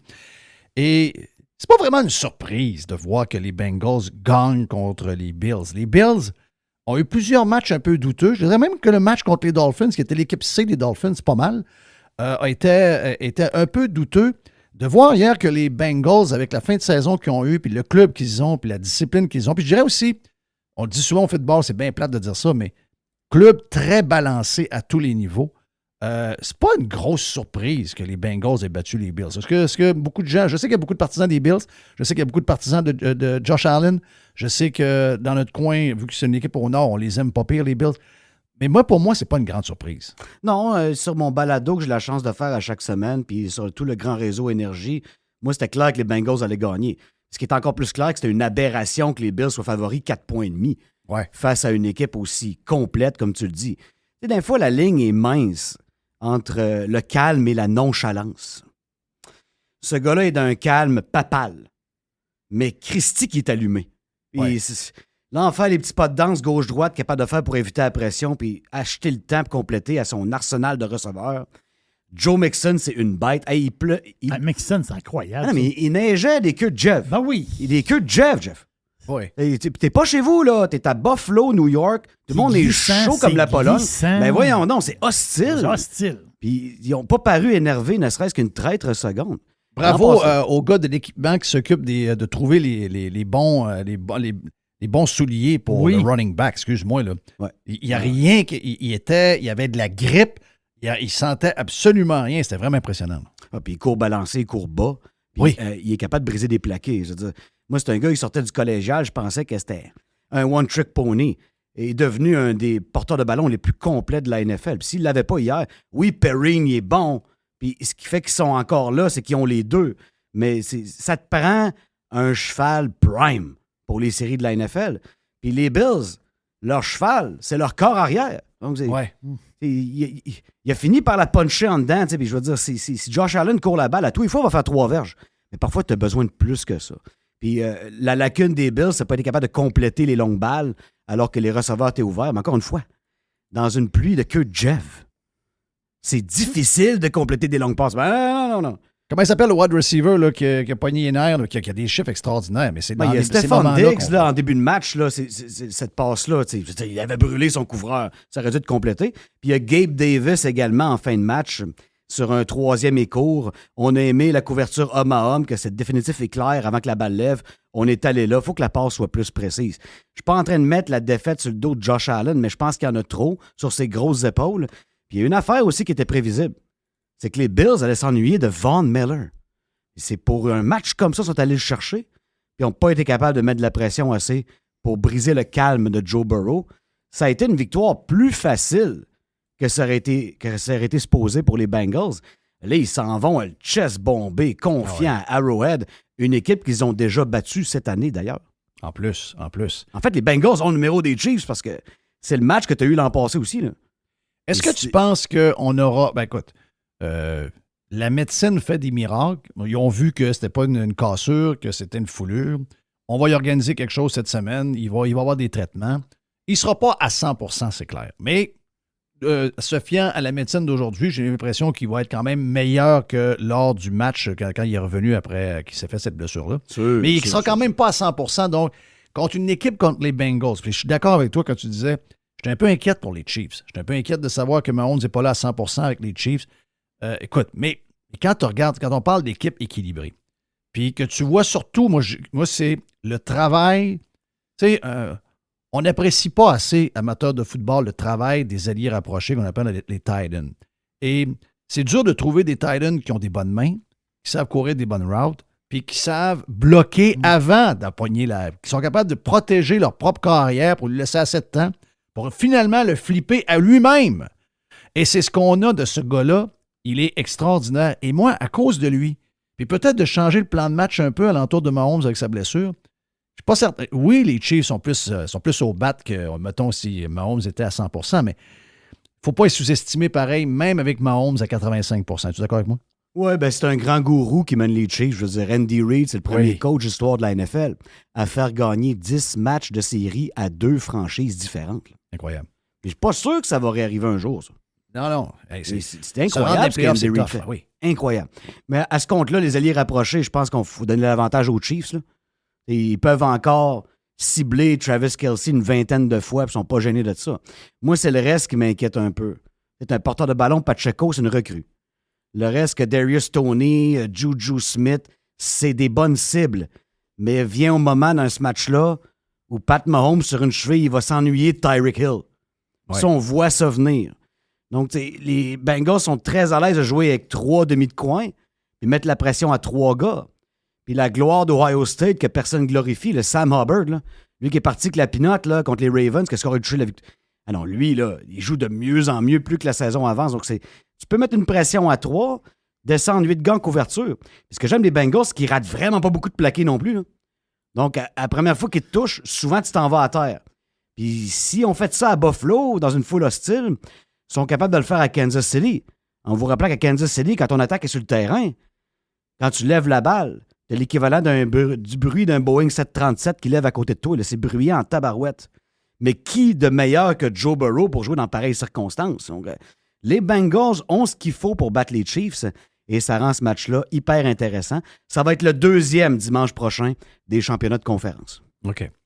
Là, on a parlé des Giants, mais arrêtons de parler des Giants. Effectivement, il n'y a pas d'affaire là. On a trop parlé des Giants. On a trop parlé des Giants. Mais puis je comprends que un peu comme les Cowboys, on va parler plus tard, on a été probablement un peu déjoués par un club non plus qui n'a pas d'affaire là, qui était Tom Brady et les Bucks, puis les Cowboys ont eu l'air à des champions, puis finalement, on a vu les vrais Cowboys un peu plus hier, mais est-ce que... Les Eagles, on les a vu jouer toute l'année, là, puis on voit comment c'est une équipe qui est complète aussi, quand on parlait d'équipe qui a tout, là, surtout avec un carrière qui est capable de devenir le deuxième running back, qui est un cheval. C'est sûr que la victoire facile nous dit, qui peut arrêter les Eagles? Mais encore là, on s'en va avec la crème de la crème. Je ne sais pas comment tu vois ça contre les 49ers. C'est parce que les 49ers n'ont pas joué un match grandiose hier. T'sais, McCaffrey n'a pas eu l'impact qu'il aurait dû avoir. Leur jeune carrière a été correct. Leur tight end a fait une bonne job. La défensive a été spectaculaire, par contre, à beaucoup de moments. Mais je veux dire, il va falloir qu'ils jouent mieux que ça contre Philadelphie s'ils ne veulent pas se faire broyer comme les Giants se sont fait broyer en fin de semaine. Ouais, les Niners ne se feront jamais défoncer. Je veux dire, c'est deux équipes très similaires. Hein? Deux équipes qui ont mis le cash et les efforts sur la ligne défensive. Ouais. La position la plus importante en série de la NFL, après le corps arrière, c'est de loin les gros sur le premier front défensif. Et les Eagles et les Niners ont les deux meilleures lignes défensives de la NFL. C'est indiscutable. Donc, c'est à savoir laquelle qui va dominer le plus. Mais les Eagles de Philadelphie, là, c'est une équipe qui non seulement a ce qu'il faut au niveau défensif, mais ils ont des outils en attaque. Là. Il va falloir que Deebo Samuel soit aussi fort qu'A.J. Brown. Puis hier, Deebo, je ne l'ai pas assez vu. Miles Sanders est peut-être moins bon que... En fait, assurément moins bon que CMC, mais c'est un gars qui fait en masse le travail. Et Jalen Hurts, il est en forme. Donc, c'est un corps arrière, contrairement à Brock Purdy, qui a la gear. C'est beau courir vite un 40 verges au combine. Mais tes 2-3 premiers pas d'accélération pour briser un plaqué au besoin, Hurts, il y a ça. C'est un gars qui a des aptitudes de porteur de ballon. Ça, c'est le gros avantage des Eagles. Et c'est un match qui va jouer dans Lincoln Financial Field. C'est une méchante gang de malades, ça aussi, là. Oh oui. Donc, si tu sors les Giants, tu leur enlèves 3 heures de dodo. Ils font un voyage vers l'Est. Je veux dire, les Niners, les Eagles, présentement, si tu paries sur le match, sont favoris par 2,5 points. Puis moi, je prends ça. Là. Les Eagles, c'est toute une équipe de foot. Ce qui m'a surpris des Eagles, moi, c'est des voir même en fin de match. Écoute, ils ont 30 points d'avance. Ça veut dire, la game est rentrée. Il ne reste plus de temps dans la game. Puis ils frappent pour tuer. Ils frappent pour tuer. Ouais. La game est finie. Non, Ils frappent pour te descendre. Tu dis, la game over. Non. Eux autres, il reste du temps. Je te démolis à face. Ouais. Moi, c'est ça qui m'a impressionné. J'ai trouvé que c'est une équipe. C'est des pas fins. C'est vraiment des pas fins. Oui, puis c'est deux extrêmement bonnes lignes défensives. Mais la particularité des Eagles, c'est que, comme ils disent en anglais, ils sont too deep à chaque position. Donc, s'il y a un gars qui tombe, l'autre qui embarque, c'est pas un All-Pro, mais quasiment. C'est vraiment impressionnant. Les gars que tu connais déjà, que tu as vus au Super Bowl quand ils ont battu les Pats comme Fletcher Cox, Brandon Graham, ces gars-là sont encore là, mais tabarouette, ils ont fait du magasin. Hey, Hanson Reddick, là, probablement une des signatures de joueurs autonomes les plus sous-estimés de la saison morte dans la NFL. Le gars est tout le temps dans le backfield. Et c'est le premier choix de repêchage, le gros gars qui sort, c'est de Bama. Là, son nom m'échappe, mais non, de Georgia. Le gros, man, il est l'enfer. Il joue en technique 1, puis d'un fois en technique 3. Il occupe 4 bras à la fois. Tu peux pas arrêter ces gars-là. Là, donc, ça va être tout un défi pour un corps recru. Et ce corps-là, même s'il joue très bien puis il s'améliore de match en match, ça demeure le grand point d'interrogation. Plus tu avances en série, là, tu affrontes une gang de mâles alpha. Là. Ça va être spécial à voir. Ça va être le premier match dimanche des 2 championnats de conférence. Donc, les Eagles sont favoris. Par 2,5 points. Puis l'autre game, c'est les Chiefs sont favoris. C'est quoi la cote? J'ai pas vu encore. OK. Je sais pas si c'est c'est intrigante, celle-là. On va aller voir ça tout de suite, mais oui. Votre principal intéressé, il va prendre les Bengals. Je vais prendre les Bengals, c'est sûr et certain. Puis même si Mahomes est en santé... Moi, je prends Bengals et Eagles. La semaine passée, j'ai j'ai brossé la soupe un peu, Jerry, parce que je trouvais que les pics étaient quand même assez Ouais, t'as brossé la faciles. soupe pas mal. Donc, j'ai essayé de shaker à patente. J'ai pris Giant juste pour rire, mais... Ok, oui, il y ouais. en a qui m'ont écrit. Moi, j'essayais de mettre un peu de piquant là-dedans. Là. Je veux Oui. dire, à un moment donné, on aurait tous pris le même club, Griff. Ça aurait été... Mais ça, c'est l'adage d'un gars qui est en retard dans son pool, là, prendre les Giants contre les Eagles à Philadelphie. T'as du retard, là. T'as du retard, Regarde, moi, je vais toutes les battre là-dessus. Mais quoi que les G-Men ont tellement bien joué toute l'année, tu te dis, ouais, peut-être, tu sais, rivalité de division, mais... Ah non, ça a été un bain de sang, là. Moi, mon Super Bowl, pour moi, présentement, on verra, là, avec les rapports, qui joue pas, qui est blessé, qui est en forme. Pour moi, ça va être Eagles-Bengals. Qu'est-ce que tu penses des Cowboys? Tu sais, je veux dire... je sais qu'il y a des fans des Cowboys, là, ça existe. Là. Ça existe, Et certain. Hier, j'ai dit, ça, c'est Cowboys. Ça, c'est... Moi, c'est le QB, je suis pas capable encore de me faire une tête avec ce gars-là. Je vais vous le dire, là, avant qu'on parle de America's Team. Les Bengals sont favoris par 1 point à Kansas City. Oh! Tu veux le respect qu'ils ont? Oh boy. Oh! J'aurais aimé faire de l'argent avec ça, là, mais Ouais. ça vient de flipper. Là. Ouais. Ouais, c'est ça, il n'y a pas une tonne de cash avec ça, mais... Nomme-moi Ok. le nombre d'équipes qui sont favorites de gagner à Arrowhead. Il n'y en a pas. Ben. Il n'y en a pas. C'est quoi? C'est leur 5e championnat de l'AFC de suite. Ça veut dire que Mahomes est en... Ça veut dire que Mahomes est en shape, puis c'est probablement Chief par 1. Ça se peut-tu? Peut-être. Oh oui, c'est assurément une donnée qui peut faire virer l'écart. Ouais. Tu sais, Mahomes, il y a 5250 verges par les airs cette année, 41 touchés, 12 interceptions. Ouais. Tu sais, il mérite le respect quand même. Ah oui, il mérite le respect. Sauf que, je veux dire, si tu mets 8 gros chats dans chacune des fenêtres, ben ton opportunité de frapper Travis Kelce en toutes circonstances, elle est diminuée. C'est pour ça que les Bengals ont le genre de football, ils jouent le genre de football défensif. La preuve, c'est qu'ils battent tout le temps. Là. Les Bengals, ils battent tout le temps, les Chiefs. Là. Ah ouais, C'est- ça, les Chiefs n'ont pas aimé ça. Là. Ils doivent savoir qu'ils ont le numéro, pas à peu près. On revient avec les Cowboys. Oui, les J'ai hâte de Cowboys. t'entendre sur Prescott. Ben, premièrement, Ezekiel Elliott, il est payé trop cher. Là. Ah! Le gars, il faut qu'il aille fouiller puis ça presse dans la poche de l'armée du salut pour retrouver sa vitesse. Là. Parce que, tu sais, il n'a plus l'accélération. Là, quand ils ont perdu Tony Pollard, en plus, qui est parti sur le kart, là, Ouais, tu n'avais plus de pied profondeur. cassé, rien. en passant. Tu l'avais plus, ton speedster. Là, tu sais, donc, tu étais un peu foutu. Puis oui, Dak Prescott, pour le mieux douteux, c'en est un autre qui est payé trop cher. Puis moi, je pense que son job, il est en jeu. Et il va avoir une méchante valse des corps arrière là, dans la prochaine saison morte. Là. Ah ouais. Ça va brasser anti-péché. C'est pas une situation facile. Il y a tellement de clubs qui cherchent un corps partant. Tu te demandes tout le temps, je le garde-tu le mien ou bien je risque d'en avoir un moins bon? Finalement, je fais pas un bon move. Tu t'attends à quoi avec tes Raiders? Est-ce que c'est vrai, la rumeur de Brady? Ah. Tu peux pas bâtir avec Brady. C'est plus que vrai parce que Mark Davis a une érection à temps plein, c'est Tom Brady. C'est le propriétaire des Raiders. Ouais. Son ancien DG et son ancien coach, ben, sont avec les Raiders maintenant. Ouais. Donc, on est comme foutus, là. Fait que l'an prochain, Hey, Brady qui rentre à Vegas, je m'excuse. moi, je trouve là. que ça ne fait pas pantoute, là. Non, pas pour l'amateur de football, pour la madame qui vide sa sacoche au casino, puis elle dit « Hey, c'est le beau gars qui joue à soir. Oui. Ouais. » On va ça patente, là? Ils vont en vendre des 12 Silver and Black. Ils vont Ben en oui. vendre, c'est sûr et certain. Puis... Mais à quelque part, tu sais, je veux dire, je regarde cette année, là. Si Brady est corps partant des Raiders, c'est pas vrai qu'ils finissent 6-11. là. Non. C'est dommage, là, mais j'aime bien The GOAT, là, mais je pense que c'est fini. Là. Mon feeling.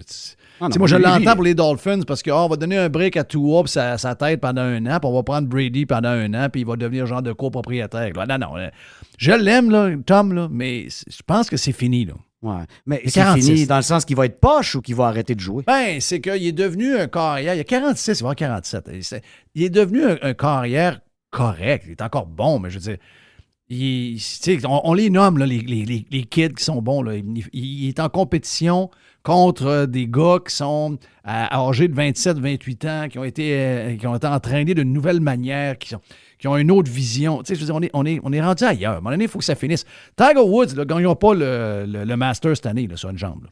Tu sais, Non, on est comme mais- accroché avec nos vedettes hein, parce qu'on Mais veut si que tu ça veux dure des pendant 5 gens, ans. comme Jerry mentionnait, l'autre bord des cordes jaunes, Ah oui, ça, je suis ça te d'accord. prend Ils Tiger veulent sur ton l'avoir. terrain. Tu comprends? C'est encore vrai, ça. Ah oui, ça, ils veulent l'avoir. Ça, c'est sûr qu'ils veulent l'avoir. Eux autres, ils pensent que les athlètes sont là pour l'éternité, mais à ce niveau-là, à un moment donné, ça finit. Là. Même de GOAT, ça finit. Cette année, il y a beaucoup de fois, oui, sa ligne était très ordinaire. Ça bougonnait, Evans bougonnait, l'autre, pas de Titan, ben, running back trop gros, pas en shape. Mais beaucoup de fois, des gars ouverts, des passes trop courtes ou des passes par-dessus. Là. On a tous vu la même affaire. Ça, quelque part, Tom, il faut qu'il prenne le blanc. Mais il y a une affaire, par exemple, à part être un excellent corps arrière de football, son deuxième talent, Tom Brady, c'est l'orgueil. Fait que dès qu'il y a une job, il va apprendre. Là. Il va décider où c'est qu'il va jouer. C'est sûr et certain. Le gars s'est divorcé pour jouer cette année. Oui. Elle est bonne. Il a laissé sa femme se faire sauter par son prof de yoga pour continuer à jouer au football. Penses-tu qu'il va arrêter? Vous me faites mourir. Non, mais il a tout vécu ça. Ben. Évidemment, il a pris à moitié de Gisèle. Là. Parce que tu sais que Tom Brady ne perd jamais. Hein? Non. Même quand il perd, il gagne. Il a gagné ce divorce-là. Il a pris à moitié de Gisèle. Ça, c'est une autre affaire. C'est dans quel rôle que Tom revient? Ça va être d'un rôle de mentor, chose qu'il n'a jamais faite de sa vie. Puis quel salaire il prend? Et tu peux pas lui donner 25 millions. Là. Ben non. Tu ne peux pas. Il va te faire vendre pour 100 millions de guinées dans la première semaine. Mais tu peux quand même pas lui donner 25. S'il veut être entouré, en bonne et due forme. Mais ce bout-là, il faut qu'il le comprenne. Puis si les Raiders, j'ai tellement de la misère avec ça. Si les Raiders, ils signent Tom Brady, mettons que ça arrive, OK? Mettons, le 7e choix au total, il faut que ce soit un corps arrière. Tandis que si tu t'enlignes avec un gars qui peut te donner encore 5-6 ans, là, tu peux aller que la bébite majeure qui traîne au tableau au 7e au total. Ligne à l'attaque, ligne défensive, secondaire, demi de coin, t'sais. T'as le choix des cadeaux, il va en sortir 3 quarts avant qu'il parle, les autres, de toute façon. Exact. Mais là, lui, il est là pour un an, max 2. Là. Donc, ça te prend quelqu'un qui va être là après ça pour prendre la relève. Il faut qu'il devienne un mentor. T'sais, des gars comme Tom Brady, comme Peyton Manning, ça n'a jamais été leur fort. C'est qui les autres corps qui vont se promener un peu? T'as Eric Carr, ton ancien... Derek Carr. Derek Carr, plutôt, Eric. Derek Carr, ton ancien, lui, va se ramasser où? Puis c'est quoi les autres que tu penses qui vont bouger un peu? Puis quelles sont les équipes qui sont vraiment assoiffées? Ben, entre autres, si t'aimes pas B... Tom, les largues, eux autres aussi sont à la recherche d'eux. Là. Tout à fait. Mais moi, j'ai vu 9 ans de Derek Carr. J'en ai assez vu. Oui.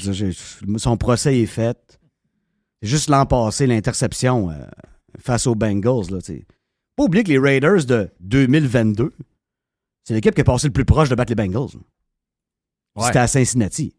C'est qu'une passe de merde encore dans le red zone, comme on a trop souvent vu. Oui, je me rappelle. Mais non, mais c'est pas vrai, ça n'a pas rapport. Là. Oui. C'est comme s'ils ne voyaient pas ce qui se passait. Derek, depuis sa fracture à la jambe, dans un beau soir de Noël, c'est plus le même homme. Si quelqu'un le veut, c'est correct, mais s'il pense qu'il va faire le 40 millions pour lequel il était dû l'an prochain à Vegas, je sais pas, là. S'il veut, d'après moi, il faut qu'il se fasse échanger par les Raiders. Ils ont jusqu'au 15 février pour pas y devoir une scène. Sinon, on devient joueur autonome. Ça veut dire que les Raiders n'ont rien pour Derek Carr, mais ils ont quand même plus d'espace sous le plafond salarial pour travailler.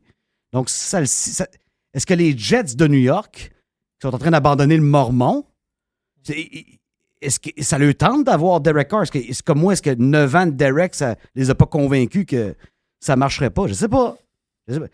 À quelque part, c'est un gars qui est louche. Hey, m'a dit de quoi les Jets de New York, là, oui. les Jets, là, t'engages, tu repêches des bons kids.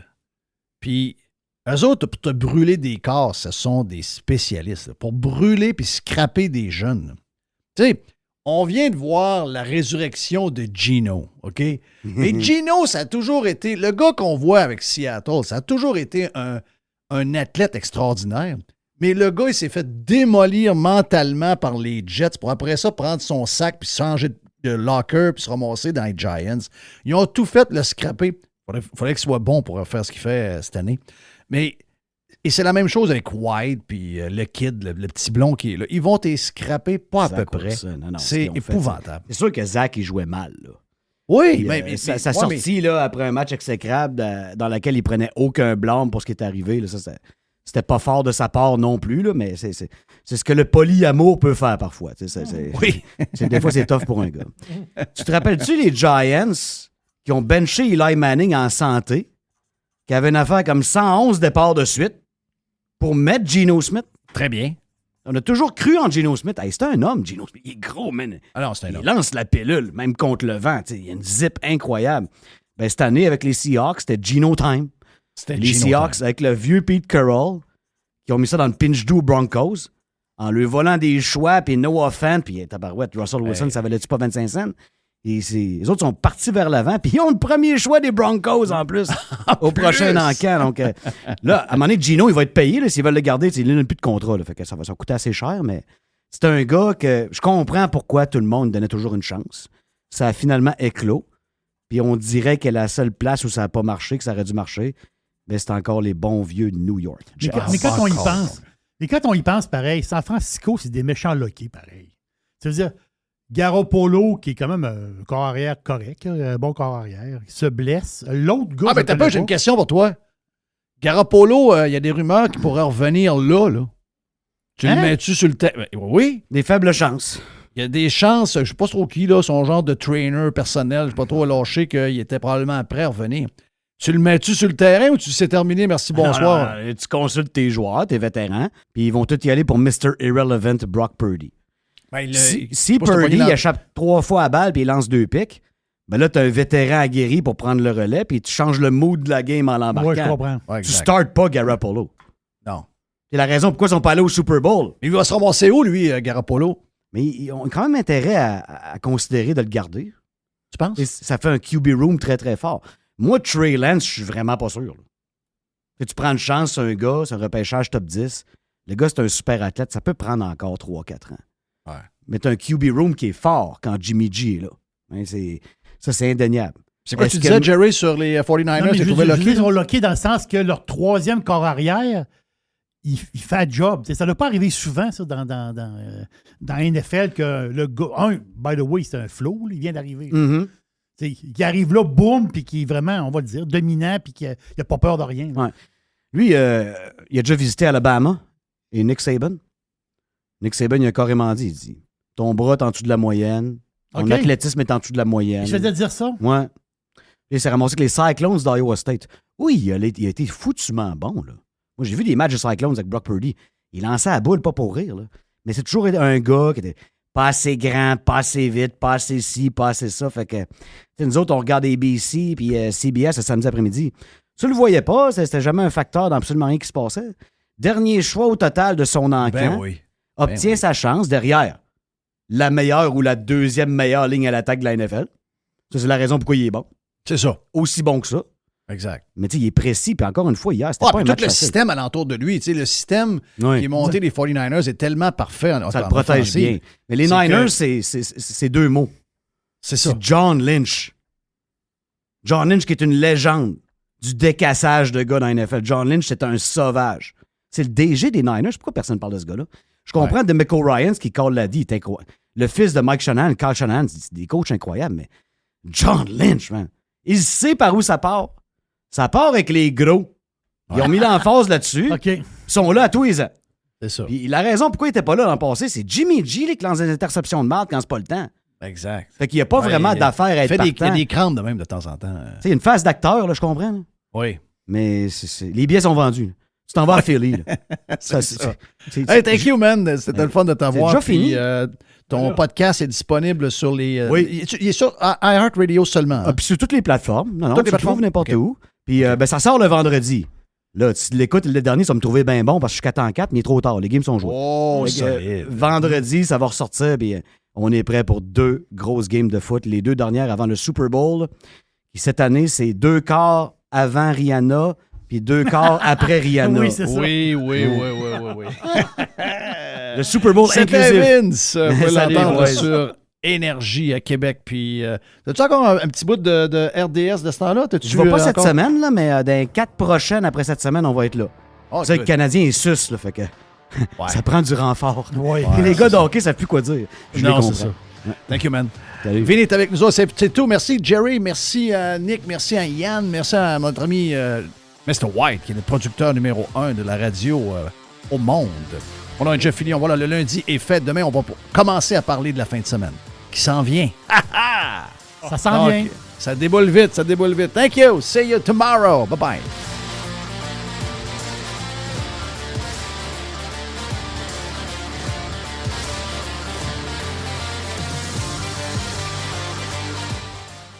I love it. radiopirate.com. Radio Pirate.